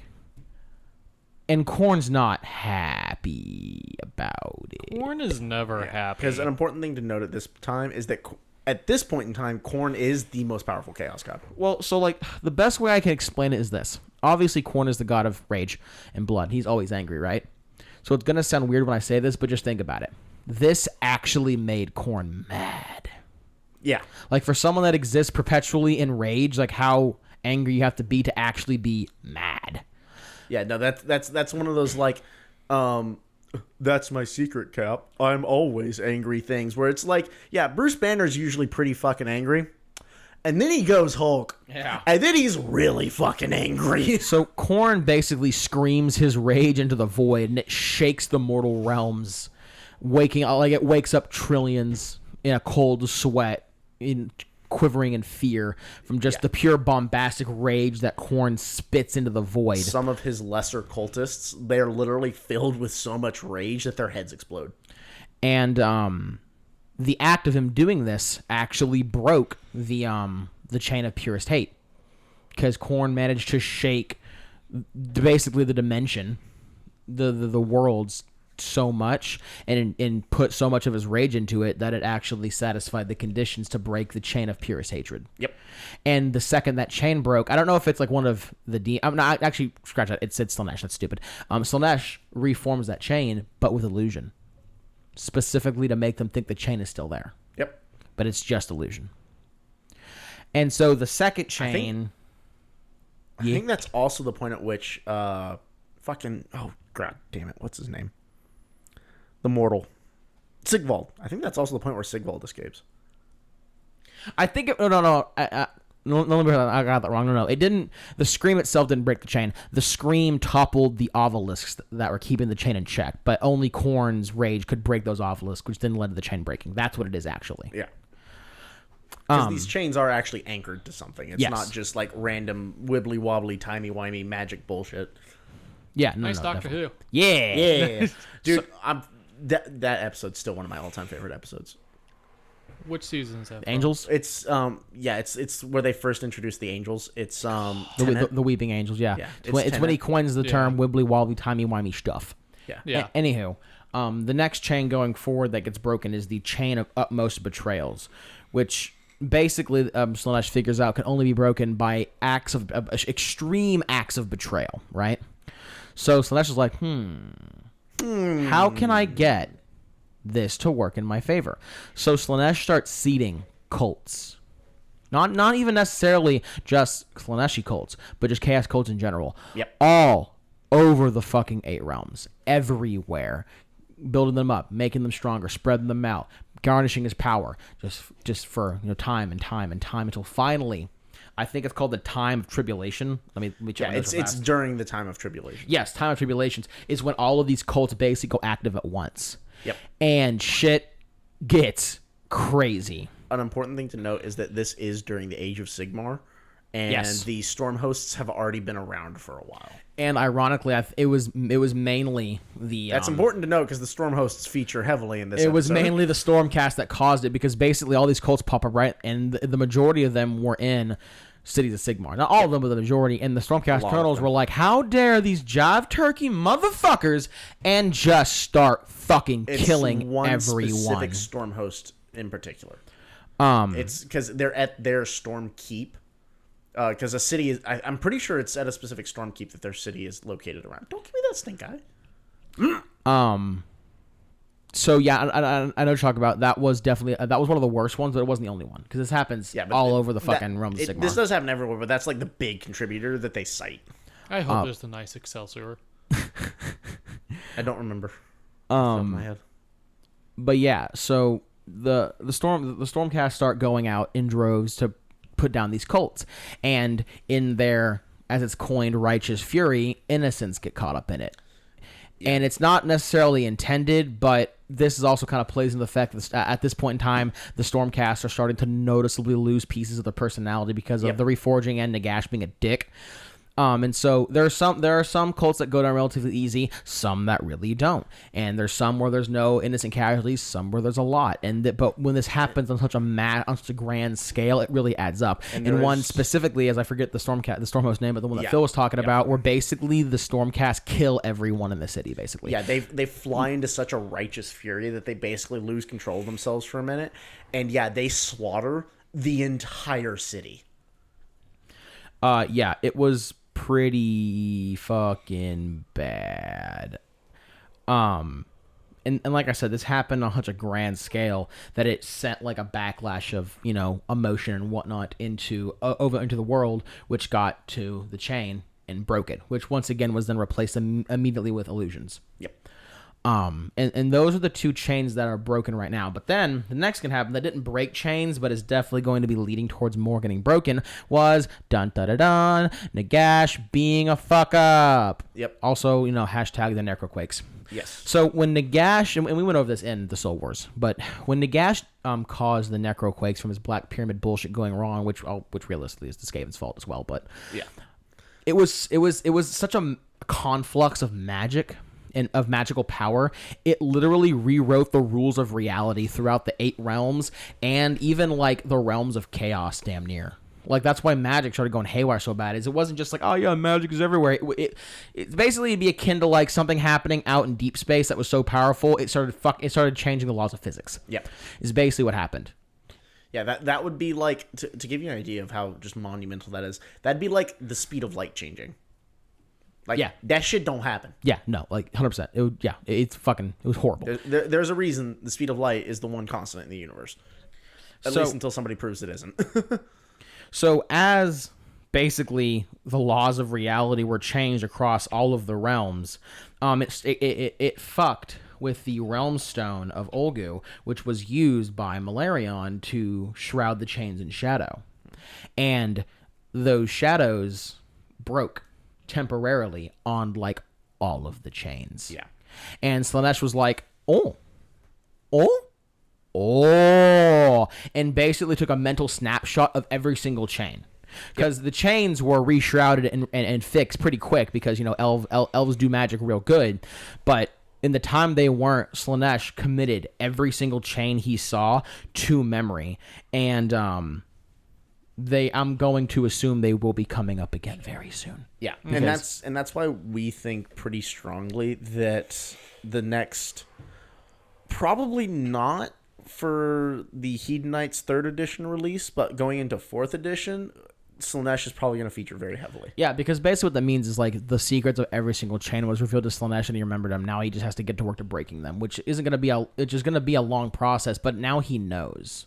Like before, trying to garner the secrets of the chains was a very long and lengthy process, which really included the demons, like going after the mages when they were taking breaks from like being in his realm to like keep him locked up and shit, and corrupting them and learning their secrets and da da da da. Now it's just, oh no, Slaanesh just fucking knows now. Like he just knows. He knows what their weaknesses are. He knows what the contradictions are. He knows what needs to happen to break them. Yada yada yada. So it really doesn't bode well. And then there's the whole like Archeon going looking for Slaanesh and whatnot. There's just a bunch of things that have happened recently in the lore that really go to show that like it's really building up to Slaanesh getting out soon. Yeah. And fucking Lord knows what's gonna happen after that. I'm here for it. It's gonna get whack. Yeah, and I'm pretty sure the next edition is going to be more chaos heavy because if we think about it, 1.0 was The game getting started and being fucking crazy. and it was demons. It was chaos that started it all. Yeah. That Because was it was the end of the age of Well, chaos. yeah, it because was the Realm Gate Wars. Because 1E was Realm Gate Wars, right? Yes. Yeah. Yeah. Then 2. That was demons versus good. Yeah, 2.0 was death. And this is where you got the Yeah, because introduction 2.0 of was the Nighthaunt. 2.0 was the Soul Wars, right? Yes. Yep. And then there you got 3.0, which is Dominion, which is Destruction going destruction. ham. Yes. So Greg knows. it would make sense If 4E was like just lots of like Slaves of Darkness and Heed Knights and doing a bunch of shit like Not that. to mention a lot of the Slaves of Darkness models need some updates. They need some TLC. Yes. Please, God, GW, get your head out of your fucking ass and fix some of these goddamn models. But also, like, can I get an Emperor's Children Codex for 40k, please? Can I get size correct Dragon Ogre Shagoth? For the love of God, please release Angron. Okay, look, you're getting a Codex. You're basically guaranteed to get him. My ass is yeah. still waiting on fucking Fulgrim. Okay, yeah, that's true, but also, like, I'm never going to get Vulcan back, and I will always have sleepless nights because of that. I cry. Like, we all fucking know that we're going to get fucking Lionel John. By the way, sorry, this is the end of the podcast, end of the episode. We're just talking about dumb shit now. Okay, I was about to ask. Yeah, no, is because that's it. Yeah, like the Soul Wars happened and that bullshit chain and the shadows broke and Slaanesh looked the chains, and that's basically all that's happened when it comes to Slaanesh being chained, which is what this episode's about. Well, we've already done the deep dive on Slaanesh on the Chaos God, so like that's And already out we already there. covered like the importance of like being chained and Yeah. Then let's talk a little bit more about like kind of some of our theories about this chain specifically. I want to keep this going just a little bit longer before we go full head ass like onto 40k. That's gonna be hard because like. I did not prepare for that question. Well, no, I mean, it's a good question. It's just one that's hard to talk about because like the chains are built off contradictions themselves, and we already know that AOS can get into some real head ass shit when it comes to like their magic shenanigans. So for all I know, the chains could be like, yes, the chains of floating demon penises, but haha, J.K. Lowell's Stormcast are technically demons, haha, and weird shit like that. So That's it's, fair. Yeah. I'm not saying it's a Also, bad question. It's just a really there's hard gonna question be- because there's no bias. there's gonna have to be one that like is something with Slaanesh itself that is a contradiction to herself or himself. Well, And that's that. I love how you're stuttering over which pronoun to use is a pretty apt description of what's probably going to happen. Actually, that'd be really cool because we all know the story of when in 40k for when Fulgrim has his pride is permanently wounded because of Rylanor. That'd be really cool if we had a something like that with Slaanesh, where Slaanesh basically has to like permanently wound his own vision of himself because he has to do something that is such an antithesis to who he is as a spiritual or magical being that just doing it permanently damages himself, but it gets him out. Or And that could lead to a cool story. Here's another thing: is do you remember the models, the twins? Yeah. The two demon princes. Yes. Yeah.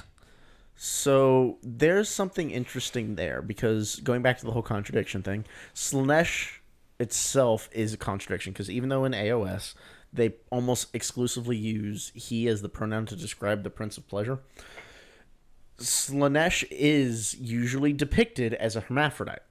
So what might be really interesting is that as part of the way to break out of his chains, he actually has to split himself in two, like, for instance, Gork and Mork. If there was like female Slaanesh and male Slaanesh. Yep. That'd be pretty interesting. That would be really cool. That would be like then we could like each potentially- half is singularly the weakest chaos god, but when they fight together or they form together, they reform into Slaanesh, who is going to be on par with all the other chaos gods. What that does mean is that Slaanesh can be in two play.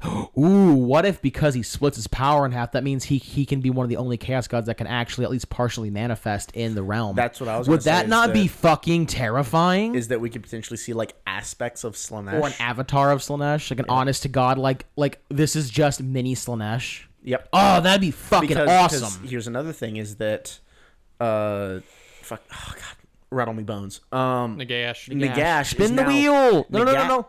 Elder Bones. Doot, doot. The best. Do. Anyway, back on topic. Nagash is now so fucking powerful. I'm sorry, Philip, but do with the sickness. Oh, that he is now so powerful that he really can't leave his own realm. well, hold on, no, because he's lost a lot of that power because those elves got sucked out of him, and it was the elven souls that were giving him the power. Nagash? No, not. Oh, sorry, I thought you were talking about Slaanesh still. No, Nagash. No, Nagash. You're right. Yeah, My Nagash. bad. Nagash is now so Retract powerful. that statement. Yeah. Yeah, Nagash is now so powerful that he really struggles to leave his own realm, which is why it's avatars of Nagash that do his will out on Yeah. the battlefield. Yeah, because the themselves. Necroquakes were still partially successful. Yep. Yeah. And so, honestly, to a certain extent, Nagash is now... He's definitely Kind in of the a Chaos ballpark God. of Chaos God, yeah. Like, I would not be surprised if it turned out that Nagash and the Great Horned Rat could go toe-to-toe with each other. Man, would that not be fucking just Well, awesome if we got like an actual thing is fucking that- like Loracle fight between those two? Tyrion was interesting. able to 1v1 Nagash. Who, Tyrion? Yes. No, But- it was no. It was wasn't Nagash. It was Teclis. Yes, Teclis. But it also wasn't technically Nagash. It was one of his avatars. Oh, yeah. Yeah, Remember? No, Because he had, like, the book of Nagash, but it wasn't Nagash himself who was it's there. pretty heavily stated that of literally any god except maybe Sigmar, because the only person who can go toe to toe with Archaon when it comes to plot armor is Sigmar. It is pretty much well stated that like beyond actual chaos gods, if any one of the actual gods went toe to toe with Nagash would like fucking annihilate them. Yeah, because especially in he Shaiish. cool. Because literally, like, think of it this way: when the Necroquakes happened, Nagash had to step out of the power beam because he had. Don't die there, bud. I'm good. I'm good. Menthol pocket. Hey, This is menthol. hey. You too choke on air. Technically. That's Sorry. But no, it's pretty heavily stated that if anyone goes toe to toe with Nagash, they would die. Because, like I was saying, during the Necroquakes, he had to, when he was getting like beamed with power from the Black Pyramid shit, even though it was fucked up, it was still giving him power. He had to step out of it. Because if he didn't, he was going to die from like actually be dead because he was soaking up so much magical power. Yeah. So like while it was tainted, and that's why he couldn't soak up all of it, he literally soaked up as much power as he possibly could without dying and retained it. Yep. Yeah, so Like just sit on that for a second. yeah. No, like Because Especially- it well, wasn't think about it this- because it think about wasn't it it this wasn't way. just the power of death. It was chaos corrupted power of death, and that's why he couldn't eat all of it, was because there was chaos corruption. But he still got a fuckload of that power. Yeah. Here's another important thing to note is that Slaanesh and Nagash have done pretty similar things. Oh, shit. Nagash consumed a bunch of souls and powered up as much as he could. Nagash was doing the exact same thing, but with death energy. What's actually really funny is that reminds me of a quick little story I was reading. So whenever Slaanesh was being like murder raped by the chains, Yeah. basically, it would actually grant him like visions of the future, and he actually saw a vision of the future where Nagash won. over all of the mortal realms. And at Nagash first, can never win because he's his own enemy.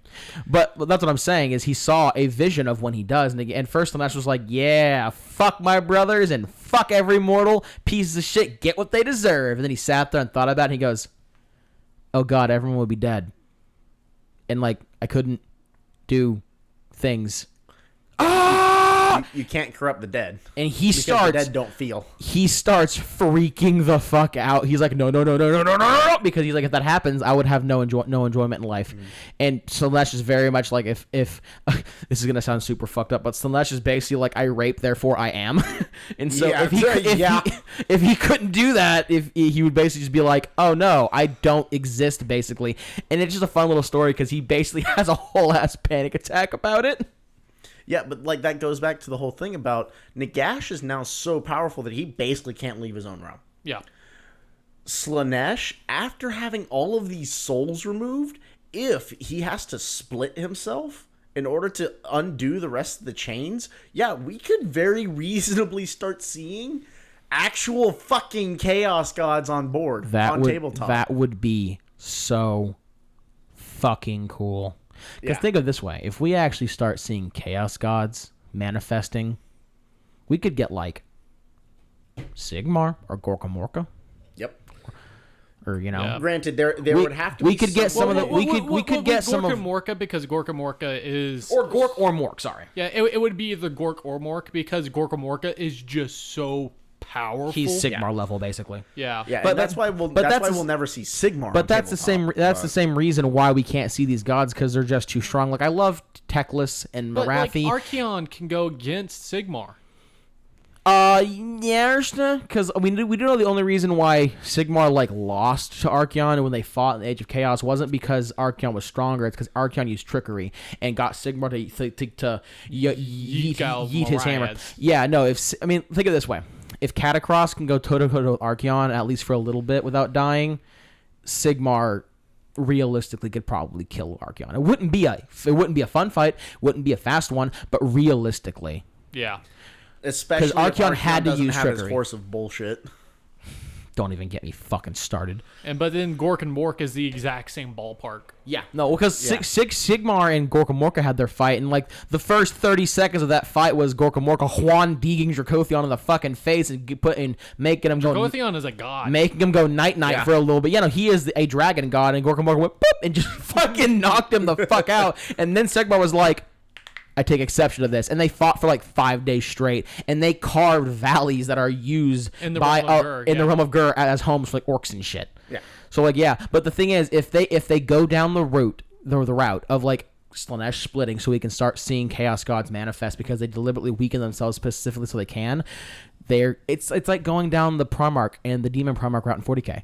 They will start seeing versions of gods who deliberately dumb themselves down so they can actually manifest in the mortal realm to help their followers. Yep. And it would just be fucking cool. Which would also make sense because you would have 8 different things you can split yourself off to in like Avatar form. Well, it also makes sense. Yeah, because you would want one for every single like realm. what if Nagash had like avatar, like one avatar was actually called Elder Bones and things like that, you know? Yeah. Like that'd be cool. But also when you think about it, they kind of have to do it because like they're kind of running out of models. Not like in a bad way, but I mean like we already have like, besides just making whole ass new factions, we kind of have models for everything we need. Well, now when you make a new model, it's either a character or it's some like hyper specialized troop. Yeah. What I love about Age of Sigmar is you get to play these gods. Like I got an Alariel box right behind you. Like I haven't built her yet, but like I get to play the god of life. I have a new name for Alariel besides Mystic Thighs. Yes. Beetle bitch. I like it. I like it. Because she got the beetle. Beetle.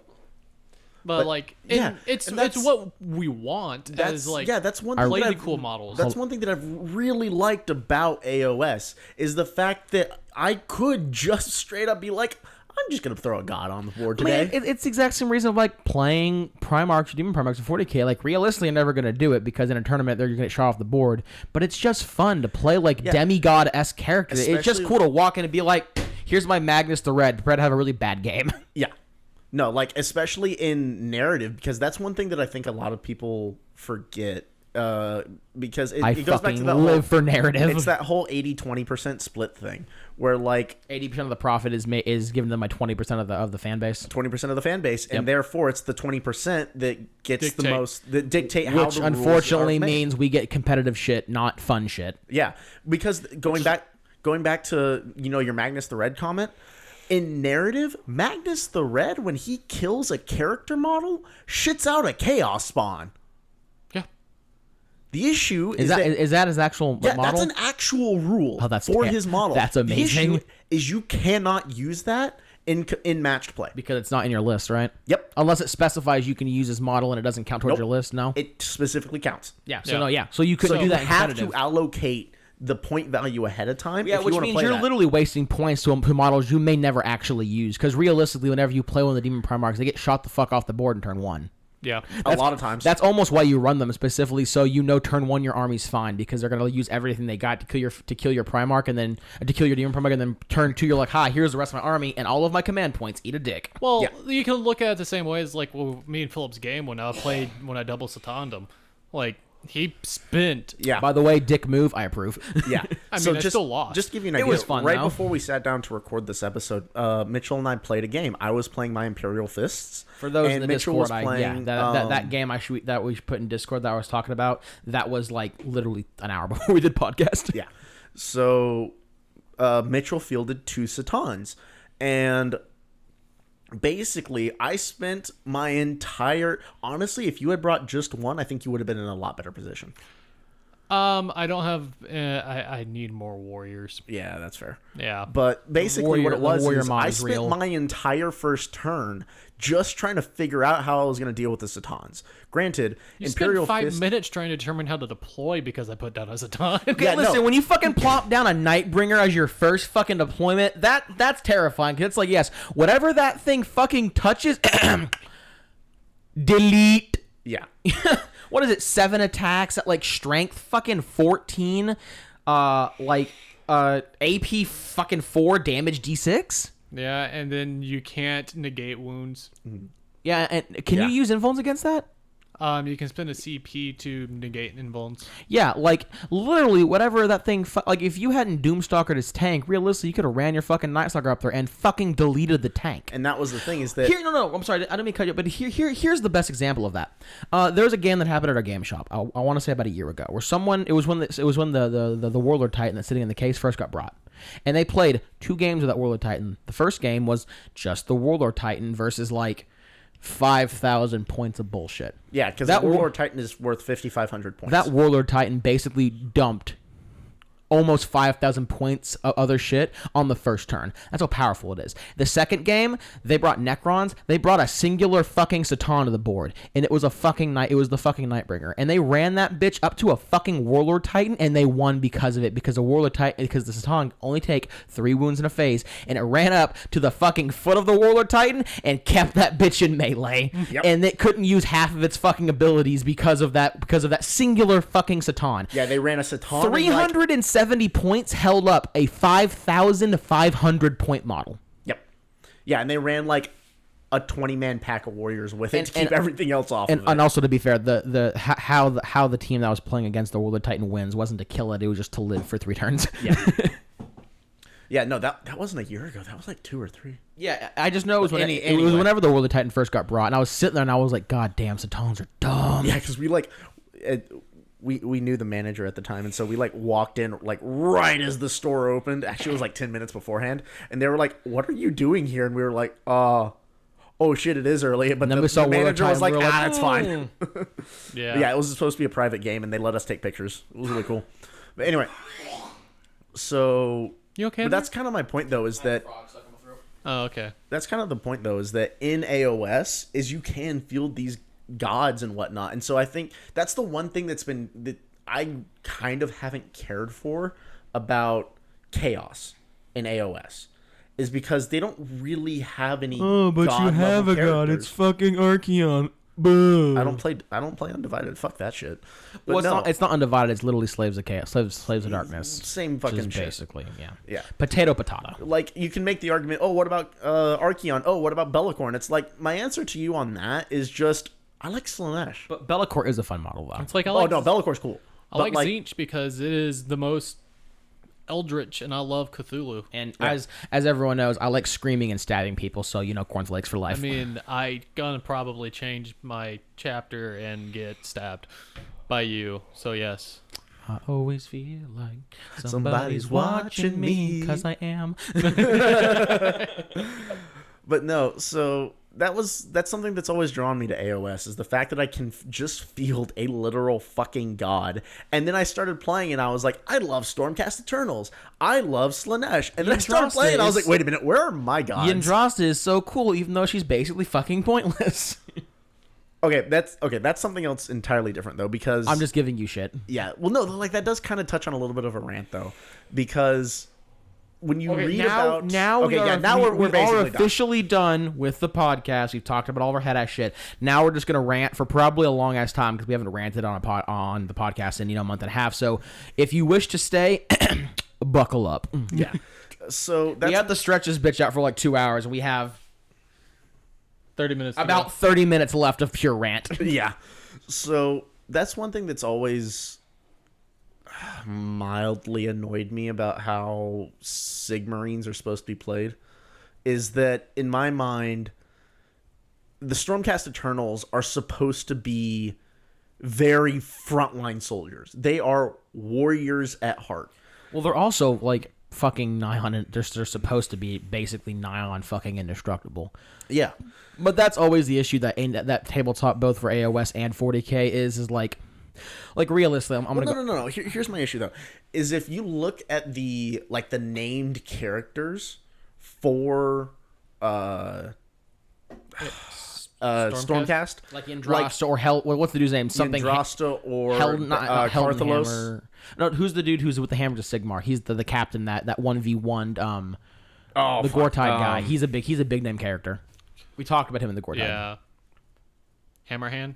I think his last name was Hammerhand. Yeah. Well, that's the name he earned for himself. Yeah. We're just gonna. Fuck, I can't remember his name, but yeah, Hammerhand. It's right on the tip of my tongue too. It'll come back to me at like 4:00 in the morning tonight. Yeah. But no, you look at specifically like Yndrasta or Bastion Carthalos. Whenever I think of these characters, and like Yndrasta is supposed to be the huntress of Sigmar, and like hunts the big creatures and shit like that. Just know this is gonna be really fucking funny when Philip explains what Yndrasta is versus how she's actually used on tabletop. Yeah, no, then that's the thing though. Is like she is a feared fighter and hunter amongst the Stormcast Eternals. Like, this is like even the Stormcast Eternals don't like hanging out with her because she's so fucking disturbing. Basically, anyone who rolls they consider her a saint, pretty much. Some of them do, but some of them are straight up like she wanders into the battlefield with them, and they're like, we kind of don't want to. Be near her. The big issue is basically any Stormcast that rolls with Yndrasta knows that they're probably all gonna die because Yndrasta is literally Sigmar's answer to like greater demons and like. The giants and all the big beefy ones. So any Stormcast Eternal that rolls around with Yndrasta knows they're about to be fighting some fucked up shit. Yeah. And so on tabletop, that's kind of reflected.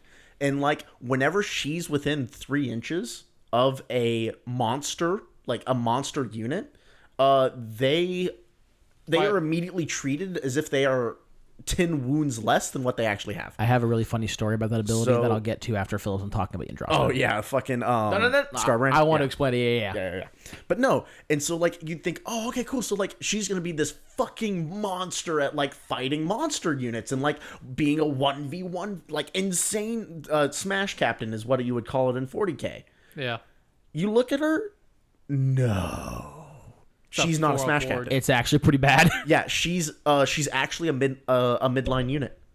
What you're supposed to do with her is sit her behind a unit of something. Take your pick. Usually something that has like high mobility that can keep up with her because she has a 12-inch movement because she has wings on her back, and like she just grants buffs because her other big thing is that she can basically point at a unit that has a wounds characteristic of 3 or less and go, boop, you get a model back.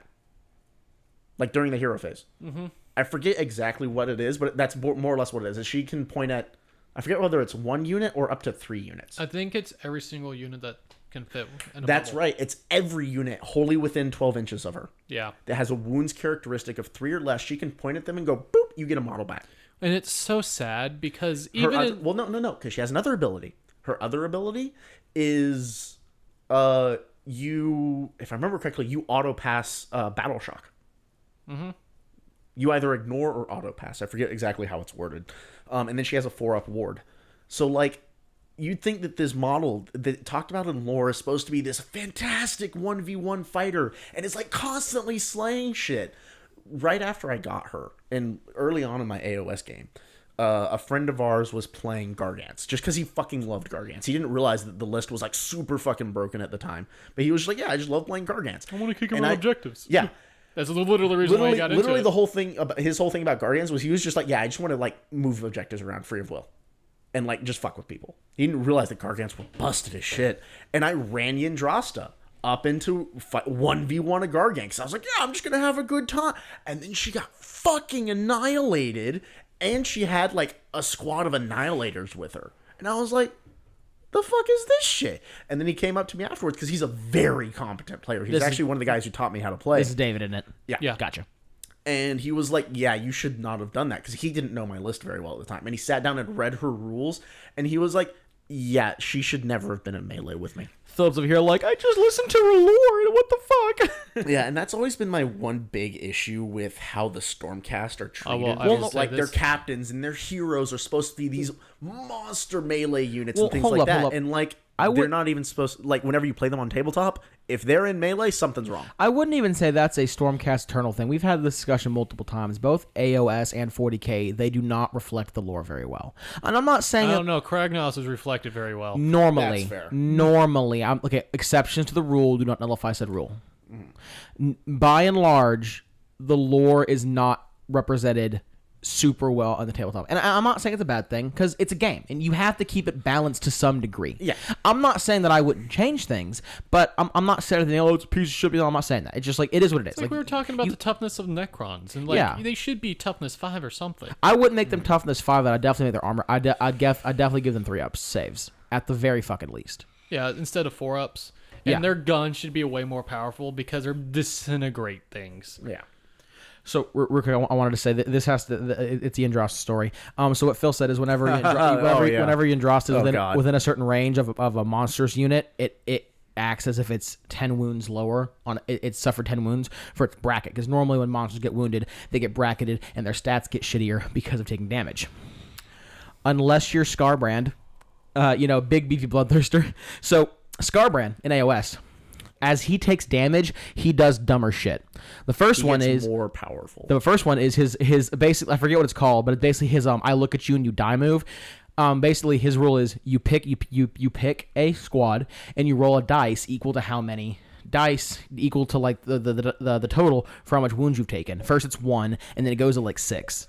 Depending on how much wounds you've taken. It's a number provided by the bracket. Yeah, so basically if he's at like 3 health, you roll like 6 die, and every 4-up it's like 3 mortal wounds. Or D3 mortal wounds. Second one, shitload of mortal wounds. his second one is his axe slaughter. The more wounds he takes, the more attacks it gets. At the lowest, meaning 3 wounds. If he only has 3 wounds left, it has 9 fucking attacks, and it's a beefy ass weapon. Here's my favorite one, and this is what really fucked up Phil. His other axe, Carnage. You don't actually make an attack with that axe. You roll a dice. At full health, it's a 6-up. At that 3 wounds left, the lowest bracket, it's a 1-up.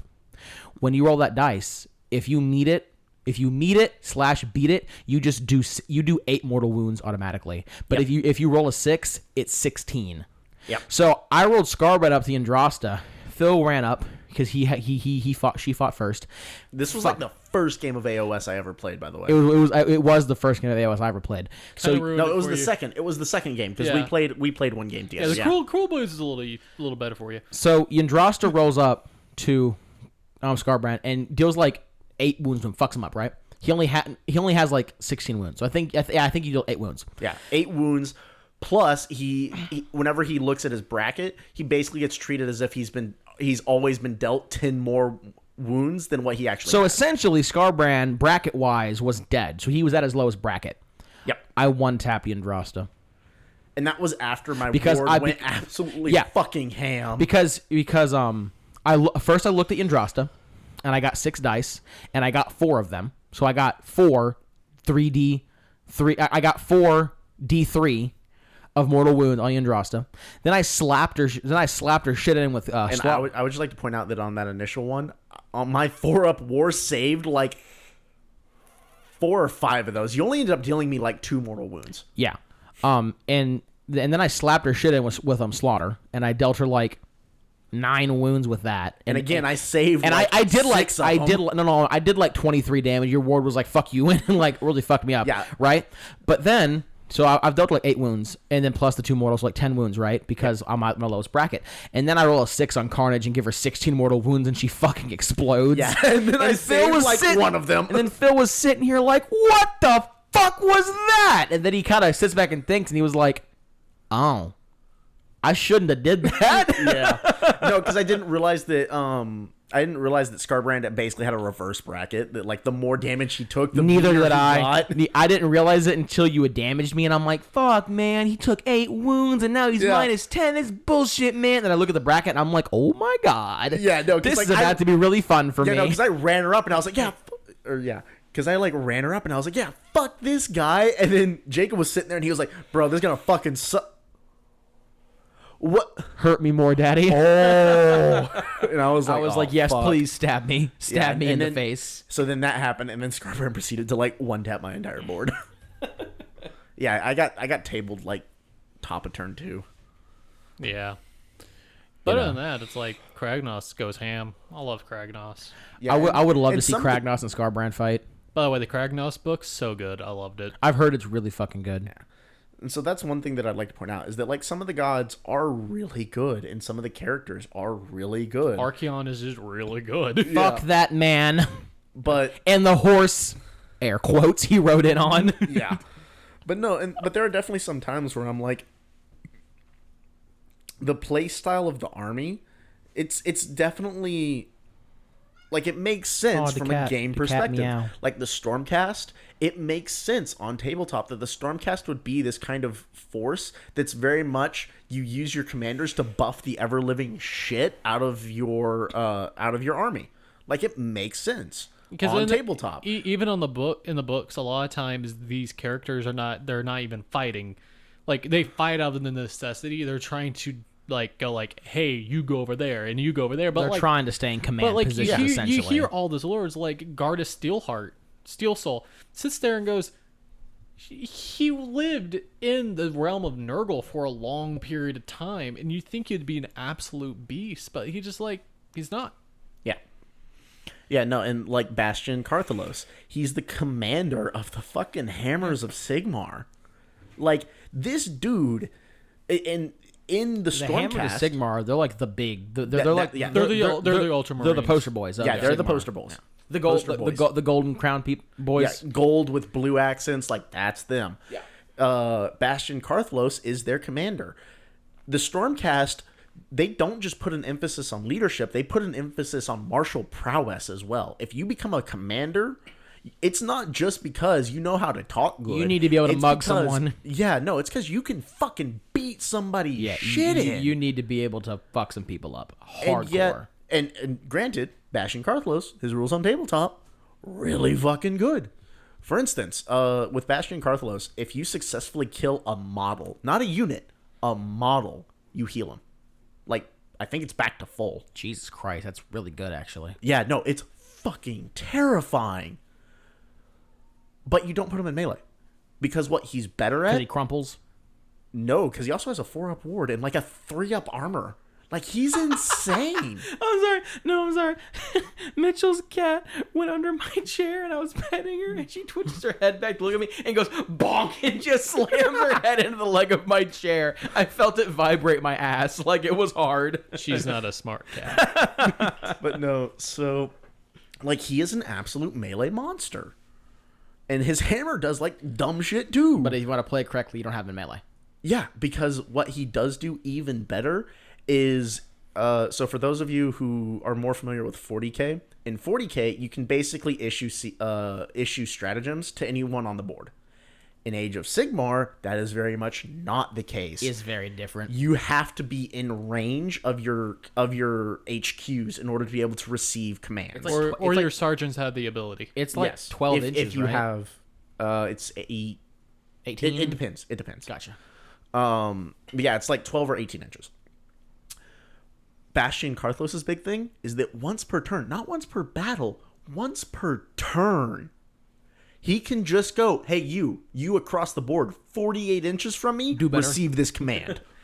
Have things. Yeah, he can literally just go, receive this command. That is so insanely powerful, because there are some stratagems that can only be issued by your general. Well, that's really, really good. Because like AOS is such a different game from 40k that like in AOS, I know this is gonna sound like I'm being mean, but I'm not. In AOS, you just do less. Yeah. Like 40k, you'll have one squad shit out like fucking 30 fucking shots. If I do certain CPs, I could have a 6-man squad of aggressors shit out like 72 shots on turn fucking 1. But AOS, like you're just not rolling as many dice. You're not doing as many things. It allows you to play the game more. Yeah. No, well, Because but- like a lot of times these, like, you go to turn 3 or 4. Like, again, we had a game of 40k today. It's like it lasted till the end of turn 2. bottom of turn 2. you- Mitchell was like, I give up. I basically had all of your important shit tabled by the bottom of turn 2, and we just kind of agreed that like there wasn't any point in continuing, because we were literally going to spend half of the rest of the game just me Chasing moving each other shit around, to basically. get And in range of me you. taking models off the board. Yeah. Yeah. Well, what I'm saying is that when you do less, being able to have the ability to at any range augment what you do with the lower amount of resources you have means more. Being able to make better use of what you have in a game that intrinsically does less shit is very important. Yep. By the way, I made a new list for my Cruel Boys because I really want to do Skull Bugs. I need 60 Cruel Boys. Mitchell's wallet rip.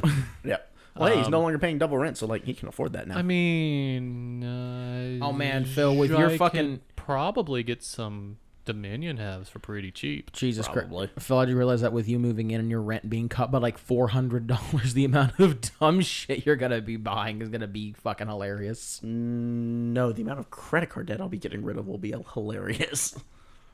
Fair. Yeah. That's fair. Yes, Same. that's fair. No, I got my paycheck yesterday, and I was like, need to take out this for rent, need to take out this for.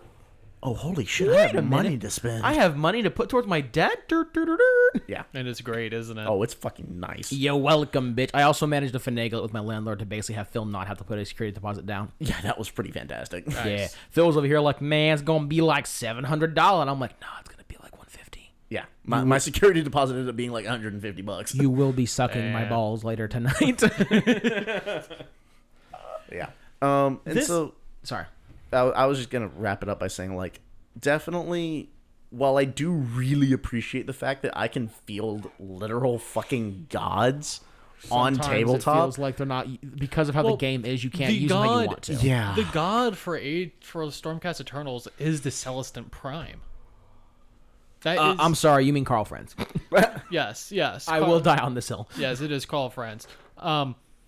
Like that's supposed to be their god. Like just like one tab, great unclean ones in the lore. It's like he needs to be more powerful. Oh, he's fucking useless. He is not played on tabletop. I remember looking him up because I was really interested because I was Like, looking. okay, he's not useless. No. Hold on. How you play him is by keeping him in reserves. When I was first getting into AOS, before I decided to go Lizard Boys, and I was thinking about doing Stormcast because I simp for Space Marines, I was looking at lists, right? And I found post after post after post after post after post of Reddit or other 40k or AOS forums and things like that, where you'd go to like talk with like competitive players and people who really knew what they were doing, just giving their thoughts about lists and yada yada. And the unanimous decision was that the Celestant Prime was basically fucking useless. yeah, You can just build a list, build better lists that do not need him. Yep. Because for half of his shit is like really good for like issuing commands or doing things for your Stormcast, but the other half is he like has- really good at just beating face, and you never fucking throw him in combat, and he never does fucking anything, so you're basically wasting half the points. Yeah, And everyone's 'cause- like, you can just do more with the points and have him. 'cause Which here's really, well, I'm not done. Oh, okay, go ahead. I agree with you. The point being is I agree with you because it really fucking sucks. It's kind of like, and this is more of an issue that I have with the game as a whole, is you have these badass characters and you basically can't fucking use them for anything but sit there and scream at people, because the second they get into combat, they basically fucking crumple. Like Volcanistan, he's a unit that I have for my salamanders. I'm not. Fuck you. Let me speak. He's a really powerful character who can turn. Who basically he yells at people who use Flame or Melta, and they get rerolls and they do dumb shit. But he's fucking useless in combat. Wait, man, I'm thinking of Adrax. Yeah, no, Adrax is the one that continuously fucks your shit and never dies. Yeah, but he's stupid 3-up invuln. I love Volcanistan, and if you follow 40k lore, he literally has like 3 relics of Vulcan, the Primarch. He has the cloak, which gives him a 3-up invuln that irks Philip to no fucking end. He's one of the few models that actually has a 3-up invuln. I thought that was Histan who had that. That is Volcanistan. I thought it was Adrax. No, Adrax is a 4-up. Adrax is your small one, right? No, that's Volcanistan. Vulcan's the small one. Vulcan's resin, yeah. Screw Vulcan. I hate that man. Well, I know Adrax. I know Adrax is the one that continually kills your shit and never dies. I never killed Vulcan. Yes, you have. Yes, you have. The first time I used Vulcan, you killed him with your Demon Prince. Did he come back? No. Oh. And I damn near flipped the table. It's the only time I ever killed that man, but and he stayed dead. Like, so he has 3 relics of Vulcan made by the Primarch, supposed to be the most badass weapons on the fucking planet. He has the cape, which gives him a 3-up invuln. He has the flamer, which means it's basically he has a flamer on his arm, but it's treated as a heavy flamer, which is pretty cool. And he basically has a heavy flamer that's a pistol. And he has the Spear of Vulcan. And all that sounds really badass, right? It's fucking useless. Might as well be, because he gets into combat, and if he's your warlord, he's using a strength 8 weapon, which sounds nice, but his damage is D3. And his AP is like 2. The only thing good about it is that it's a strength 8 weapon. But because he's an older model, he hasn't got a Primaris update. He's like 4 wounds or 5 wounds, and he has like 3 attacks. Yep. Like he's a super badass character who has all these badass relics, and I love him to death. If he gets into melee combat, if he gets into combat at all, he just fucking disintegrates. The only thing that keeps him afloat is his 3-up invuln. Yep. And even then, like, when you're getting shot by 19 fucking things, like, it just doesn't matter. Now, there are, like, definitely your cases that, like, make complete sense lore-wise, because Nagash, Teclis, Marathi, Real quick, can we just talk about Nagash's power to look at someone and just go, perish, and they fucking disintegrate? Yes, but, like, you can cast 9 spells with Nagash. Teclis, I never looked at I think Nagash is the strongest god model, period. Like, he's such an OG fucking OP caster. No. I mean, not talking about how you play. I just mean, like, god to god. My opinion, he's the strongest. Fuck Archeon. He's not a god. But they feel like they actually belong to be a god. I don't think about Alariel that much, because Alariel is just Alariel is definitely one of the weaker gods. Yeah. Unfortunately. But like, and bringing this all full circle, it's like, I would love to see an aspect of Tzeentch. Yeah. Oh my god, an aspect of Corrin. Nut. Like, that'd be wild. I think the only problem you would have doing with that is because they're not supposed to have, like, the images. Like, they're supposed to be incomprehensible. You're never supposed to know what they look like and things like that. It's supposed to drive you insane. It's like looking at an H.P. Lovecraftian god. To view their true shape and form would basically drive you insane, and you would die. Yeah. But that would be cool, and that goes back into, like, the Slaanesh splitting apart, yada yada. Like, they could always go that route, and, like, it'd be really fucking cool if they did. Yeah. Because I'm always down for big, beefy, badass models. Like, literally, like, I think my most hated Primarch is probably Portera. No. Lorgar. I fucking hate Lorgar. They could shit out a Lorgar model, and I would not. Just because it's cool. They're badass models, and they're just fucking cool. Yeah. They've written Logar so bad when they had such potential to write him so well. Because well, they are starting to rectify that with the Primarch novels and whatnot that are coming out. Yeah. But like, it's like older Chaos Primarch lore is pretty garbo. Every single Primarch is bad. supposed to be like some form of aspect of humanity, and like some of them are written quite well, some of them not so Logar much. is supposed to be the faith of humanity, right? The faith, yes. Yeah, which is funny because Lorgar he embodies the Emperor's faith in humanity, but that got twisted into like the faith of the Chaos Gods. Yep. Yeah, and they could have done so much better because his faith was ripped out from underneath him. And as humans, a lot of times we sit there and we will strive to believe in something. Well, it comes down to like watching anyone go through a crisis of faith is never a pretty sight, and that's basically what Logar had. Is the Emperor fucked him over? He went through a crisis of faith, and bada bing, bada boom, chaos worshippers. Yes, so he could be an amazing character. It's just they made him cringe. Well, I mean, it's the same thing. They made him cringe. I mean, the same thing goes for Angron. If you actually read, I used to fucking hate Angron. I thought he was the shittiest Primarch alive. But then when you actually read Lorgar's like books and read his lore, he's actually Angron's. Yes, he is an incredibly deep. This is gonna sound weird, but an incredibly deep and emotional and intelligent Primarch. But because he was. It wasn't necessarily his lore, but because how they wrote the Emperor dealing with Angron was fucking retarded in my opinion. But just of how they wrote the Emperor dealing with him and how they wrote some of the things that he does, it just really casts a really, really bad light on him as a person. And he just really looks like a fucking crybaby anger monster. And realistically, like, he's a very intelligent Primarch who had very deep intellectual thoughts on the Imperium and was quite emotional about lots of things. But because he wasn't written well when he first came out, it's really easy to look at him and go like, oh yeah, he's simple and he's stupid and he's mad and buh. It's like Ferris Manus. Yeah, and that's because I remember whenever you first got me into 40k and you were talking to me about all the Primarchs and whatnot, and I was like, and you were talking about like the Chaos Primarchs, and I was like, man, Angron sounds really cool. And I remember saying that, and you kind of looked at me and you were like, are you stupid? I was like, fuck Angron, yeah, dude. because you would you would first start talking to me about 40k before they'd really started going back and flushing out some of the Chaos Primarch yeah, because lore. like, for anyone who listens to 40k lore, when I first showed Philip 40k, this was before 9th edition came out. It was before the 13th Black Crusade. 8th edition. Yeah, no, like a lot of the shit that came out, that's actually fixing a lot of the shittily written lore hadn't come out yet. So at the time, Magnus is by far one of the best written Primarchs, though. Yes, listen, especially with the Solar War series. Listen, oh my god, I don't like the saying Magnus did nothing wrong, but I will say is that Magnus needs some fucking therapy. Yes, but no. So like going back to Angron though, I remember talking to you about that, and I was like, I feel like there's more to Angron though, and you were like, nah, there really fucking isn't. But then I started at the time I started collecting the Horus Heresy novels, which those had been out for a while, but they weren't. I still don't think that even at the time that we started, they weren't quite as popular or widely read yet. But one of the short stories in there was about the time that Karn the Betrayer first met Angron. Dude, fucking Karn needs therapy too. Oh my god. Yeah, and so in the story there, Angron. So the whole point there is that Karn at the time was the captain of the 6th Company, I think, and every important person in the Legion had gone to Angron before him to try and introduce themselves and calm Angron down, because this was when Angron got stolen off of his planet by the Emperor. And Angron had killed them and in a watched fit all of his rage. friends die. Yeah, and Angron had just killed them outright. And so basically at that point, they started calling in all of the captains, and they started drawing lots to see who was going to go talk to Angron next.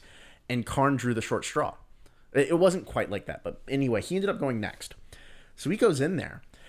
And basically, instead of trying to be boisterous and be like, oh, yes, I can stand up to you, father, because they were very much about tests of strength and like proving that they were the best fighter, he basically goes in there and he's like, I'm going to listen. I'm going to listen and I'm going to learn. Well, also, when Angron heard beating the shit out of him, Angron didn't fight back. He just accepted. Angron was like, wait a minute. You get 2 minutes. You get 2 minutes. You mean Karn. Yeah, when Karn went in there, Karn didn't fight back when Angron beat his ass. Angron was like, wait a minute. And that's why he stopped and actually listened to him, because he was like, why aren't you fighting back? And Karn was like, I love you, Dad, and I'm sorry. Yeah. Honestly, it was something like that. Have either of y'all seen the movie Good Will Hunting?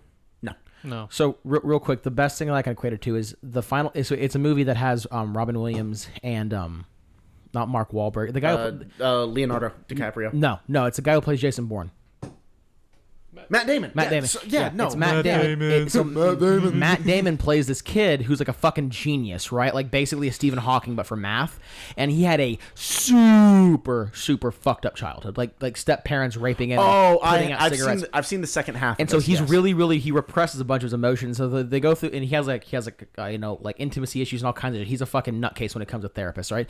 So all the therapists have basically given up on him. But then he goes to Robin Williams, and they actually work it out. And at the end of the movie, he had like told his girlfriend to fuck off, who he actually loved, because he has intimacy problems. And he goes to Robin Williams, he's talking to him, and Robin Williams just goes, it's not your fault, and just starts saying, it's not your fault. It's not your fault. It's not your fault. And then Matt Damon's like, stop fucking with me. Get away from me. What the fuck are you talking about? I thought you had this huge blowout fight over it. No, they don't. No, they don't. They almost do. Because Matt Damon's like, I thought you cared about me. Get the fuck away from me. What do you mean? I know it's not my fault. Stop fucking with me. And Robin Williams is just, it's not your fault. It's not your fault. And finally, Matt Damon just breaks the fuck down and starts like sobbing into Robin Williams' chest. Yeah. And that's kind of what happens with Angron. Is Karn's just like, I'm sorry.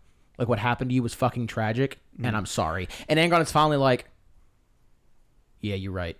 I'm gonna stop killing my kids now. Yeah, because he just wanted someone to listen realistically. He not have wanted it, but he just needed someone to listen to actually start to like calm the fuck down. Yeah, because what happened in the story is so Karn walks in and he's like thinking to himself like, oh well, like maybe I'll try and fight back and whatnot. And then Angron comes out of literal fucking nowhere and basically in the first motion, in his first assault, breaks Karn's spine. And Karn is like, oh shit, today's the day I die. And he literally just like accepts the fact that he's gonna die. He just accepts the fact that this is the end for him. And Angron's like standing over him, raging at him about like this filthy fucking dog of the Emperor that comes before him. And Karn just kind of sits there and like blacks out for a little bit. It's just like, yep, okay. And Angron like rages at him for a good long while until eventually he's like, why didn't you say anything? And Angron's like, Karn, yeah, because Angron tells him about like what happened to him and blah blah blah, and Karn is like, yeah, no, I think I'd be pissed too. And Angron just has this moment of clarity. Angron's like, wait, are you validating my pain? Yeah, and Angron like has this moment of clarity, and Karn's like, I understand your pain, but let me tell you about what we could do for others. Let me tell you about the Great Crusade and what the Emperor does for everyone. And like starts telling him about, he doesn't talk about the Emperor. He talks about what the Emperor's other sons do and what they, as the Warhounds, do, or War Dogs, because that was the name of the Warhounds, War Dogs, the name of the Legion before they became the World Leaders, and starts talking to him about what they do to help people. And Angron's like, okay, I understand. I like how we are halfway a 40K podcast. Yeah. Well, I mean, it just really what we're talking about here is more just how a lot of times in both 40K and AOS, keep your mind open about how these characters are. Yeah, they have such amazing lore. And like, definitely, I always tell people when you first get into this game, pick the army that you like. Pick it for the lore. Pick it for the characters. Definitely. Pick it for the art and the creation that you're going to make with Definitely them. not saying meta chasing is bad, but realistically, if you want to pull the motion of this game, for most people, because there are some people who just generally enjoy meta chasing, and that's fine. But for most people getting into the game, just pick either what you think is cool, or like Phil's, pick what you vibe with most floor-wise. Pick whatever's prettiest. Just don't pick what you want based off what brings you the most happiness. Yeah. But wait, going back to the whole entire Primarch thing, I think the two that have been done the dirtiest are by far Logar and Ferrus Manus. Well, Ferrus Manus is fucking dead, so... Yeah, he kind of doesn't get a say in this. But no, it's even that. It's like his entire Legion is just... Oh, no, yeah, like, Iron Hand Legion gets fucking dunked on. They are... It's such awful lore. Like, it can be written so much better. No, you're wrong. It's not awful lore. There just isn't any. Well, that's true. Yeah. Like... Sons of Medusa have more interesting lore than the Iron Hands because they are not a successor chapter.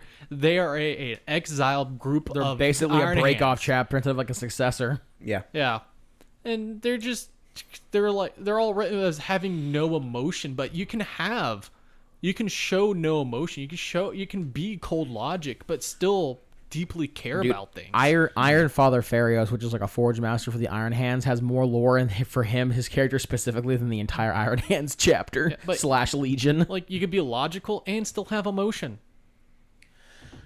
This is something, and this is on a different topic than what we were just talking about. This is more of like an issue that I have with Warhammer IP in general, and this more comes down to like the game not being super lore accurate. And once again, like, I get it. I get not being able to be completely lore accurate because of the game.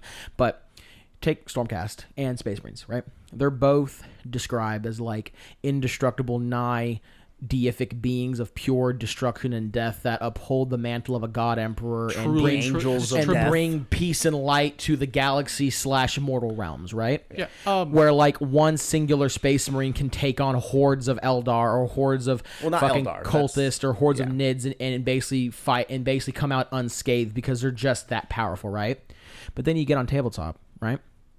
And you're gonna have an army with like, couple of las guns to the face and dead. yeah, we're gonna go on tabletop and you're gonna have like 40 space marines in one area. We'll have 40 space marines and like 2 dreadnoughts and a fucking tank and whatnot. And it To really put into perspective, there's the scene from one of the more recent Dark Imperium books. I think it's the second one, where there are guardsmen facing off against just standard cultists, I think. No, plague marines. Yeah. Just like the standard plague marine. The guardsmen. There's like an entire. It's like an entire platoon of guardsmen are trying to take down one plague marine.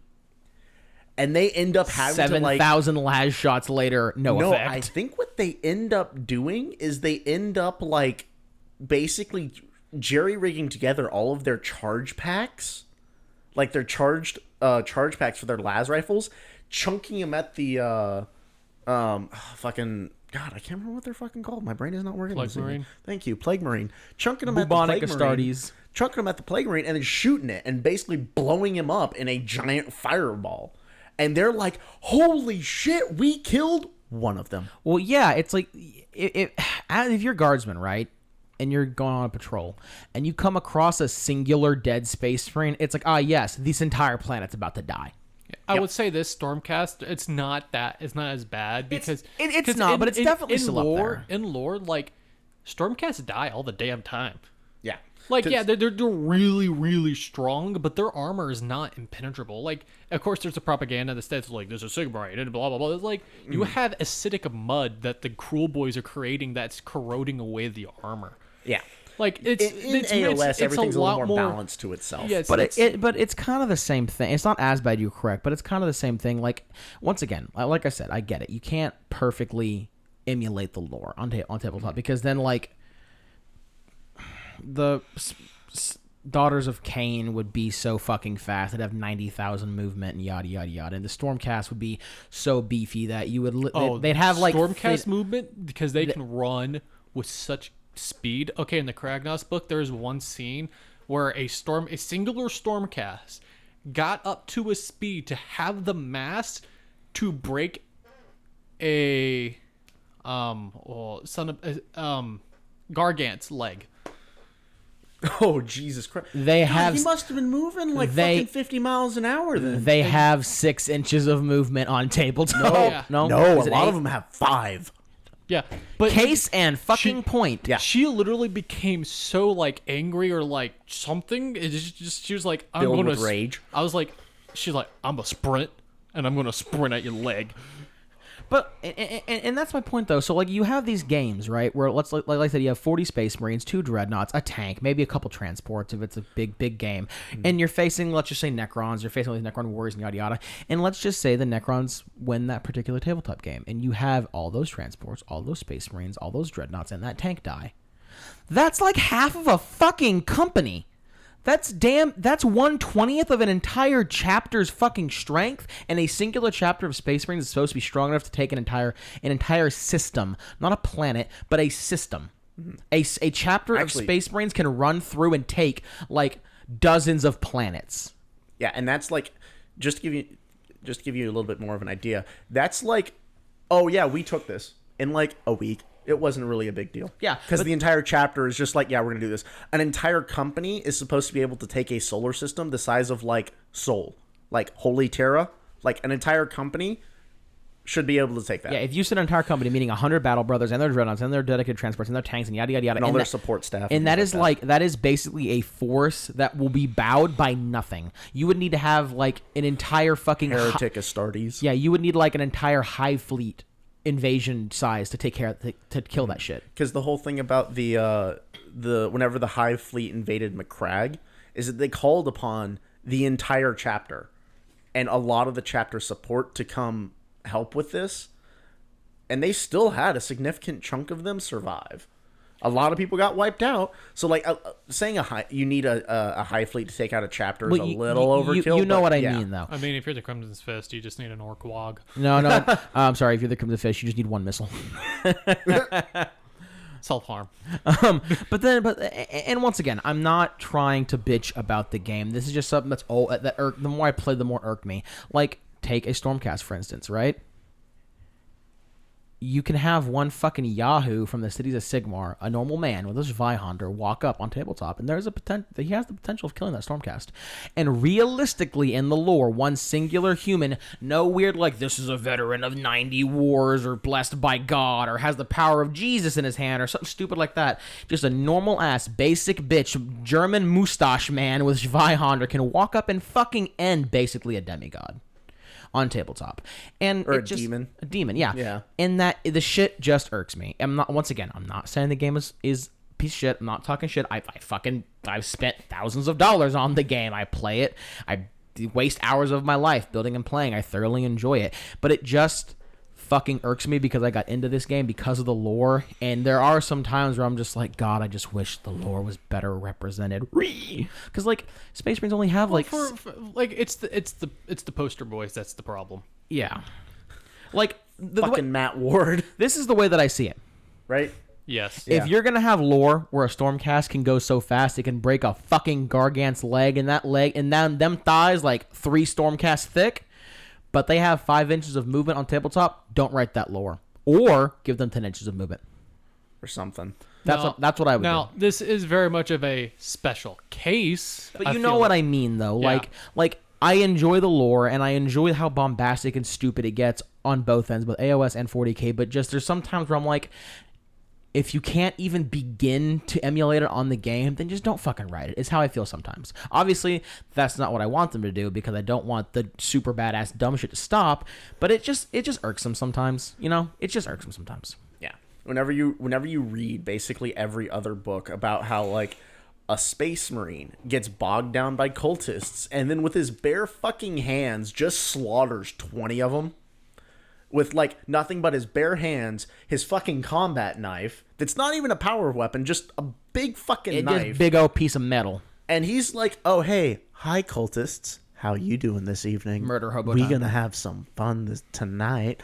And then he just murders all of them, and it's like, ah yes, my 5-man squad of intercessors wiped out by a 20-man squad of cultists.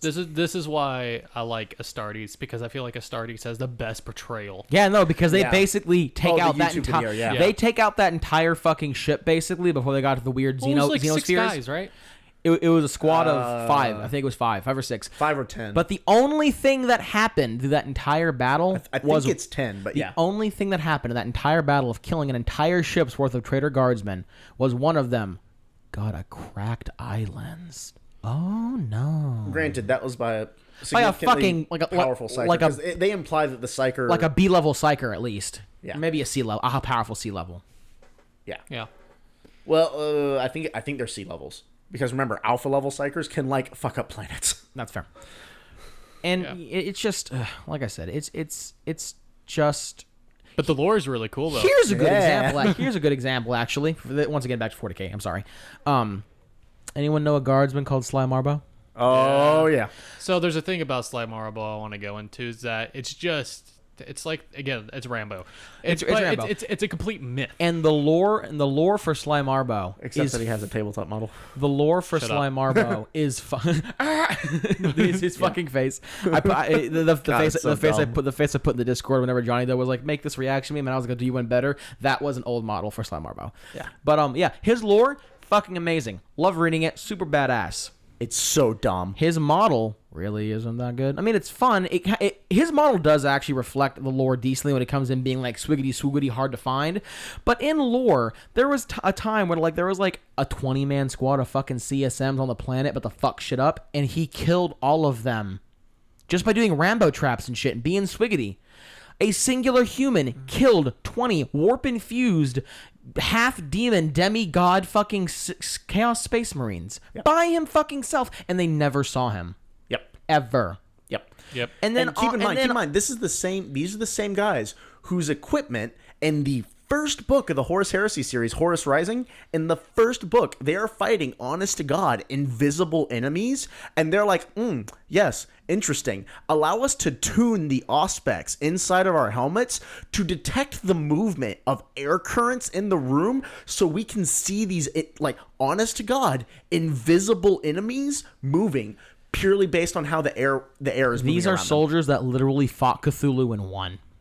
Yes, no, that in one of the fucking planets, I forget which legion it was, but they fought some super fucked up warp entity that was basically a Lovecraftian god. Yeah. Well, the other issue with that is that there is a sector out in, I think it's the Eastern Fringe. Oh yeah, no, that like is straight up like it's a straight up Cthulhu system, and like nobody goes there. The CSMs don't touch it. But that's what I mean. The is Astartes don't touch it. The Custodies, I think, have put a cordon around it. No, like, yeah, if you go here, we will. There was actually you. one store. I forget what it's called. I forget what the sector is, but I think it was a rogue trader who found this one building on this one fucking system in that area, and was like, thing. "I'm gonna go fuck with it." And she was there for like 13 minutes, and then a whole ass like company of custodians went up there, and they were just like, "Leave." By the way, Leave, and we probably won't kill you. We might still do it. Yeah, leave, and like we may let you get away with mind wiping you. By the way, I just want to state with the new Echoes of Doom box, I think the Lady of Vine. Oh, that one, yeah. The Skaven versus Echoes of Doom is fucking Skaven versus Sylvaneth, right? Yep. Yes, I think the Lady of Vines actually got done right. Like, God, I hope so. Dude, her new model looks so fucking sexy. Yeah, but it's like she gives Dryads, I believe, 5-up wards. Oh, Jesus Christ! Yeah, that's really? not accurate. Yeah, fuck. Yeah, and it's like she's not a cheap model. I think she's like take like either 300 or 400 points. Well, the Celestin Prime is like 350. Well, fuck. Think of Mitchell's Dryad spam. If he summoned all those fucking Dryads, they had 5-up wards. He'd be fucking unstoppable. Yeah. Yeah. Yeah. And that's how you should play her. Yeah. And the new dragons are. She was never a fighter. Each. She was a support person. Yeah. So hopefully they've done it right. She doesn't get in combat, but her entire character is meant to not be in combat. I believe so. Yeah. Like she could still do combat.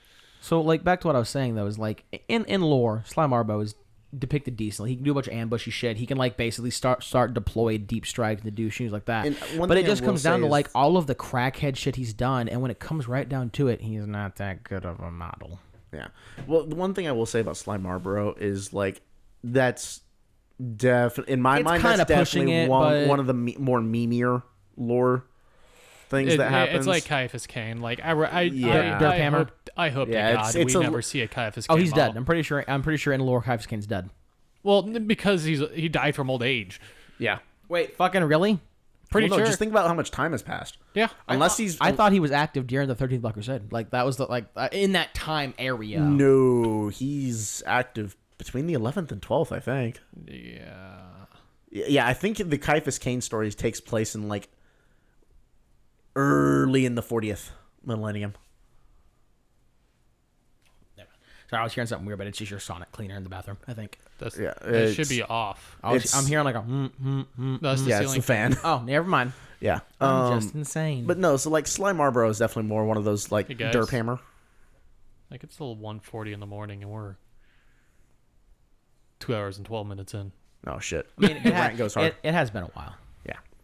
But no, like ultimately, I'm just saying it's a bit of an extreme example, but it just proves the point of what I'm trying to say. Yeah. Yes, you've been hitting the point there's a lot of discrepancy in lore, and sometimes that can just lead to some disappointment on tabletop. Because again, I definitely enjoy Stormcast Eternals in their entirety.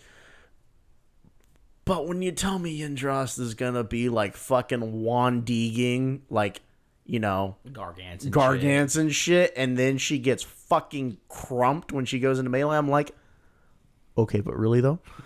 but why though? Like in a single Stormcast taking down one Gargant. That's not even like Yndrasta. Wait, is that like for real? Yeah. Yeah. Oh, the leg thing. Yeah. Yeah.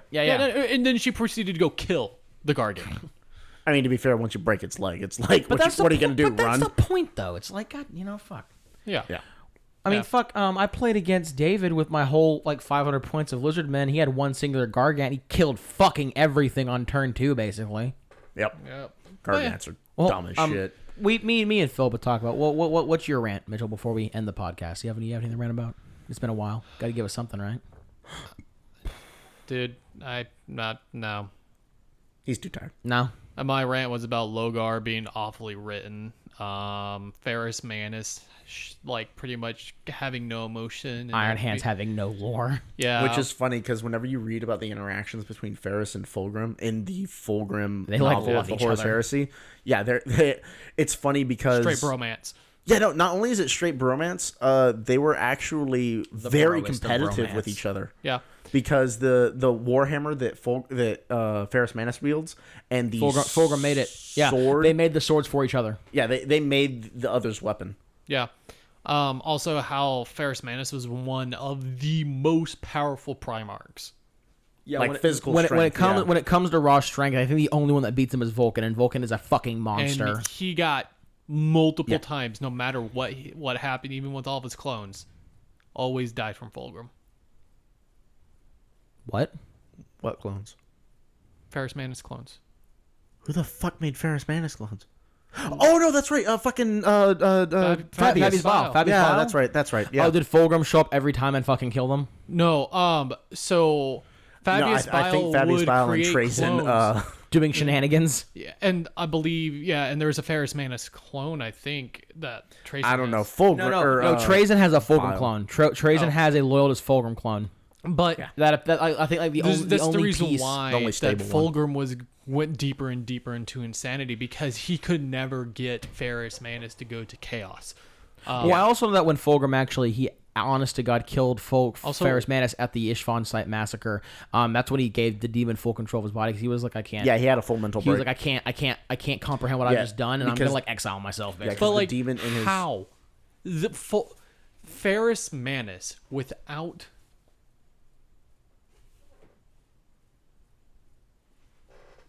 Potential technical difficulties. Huh. That was weird. I swear if we lost everything, I'd be so sad. Other than Yeah. that, I mean, we're still at 2:15. It hasn't deleted the time. yeah. All right. Well, we're gonna hope. Okay, bye guys. Well, we're gonna see what the fuck that was, and we'll catch you later. Bye. Yeah. Bye.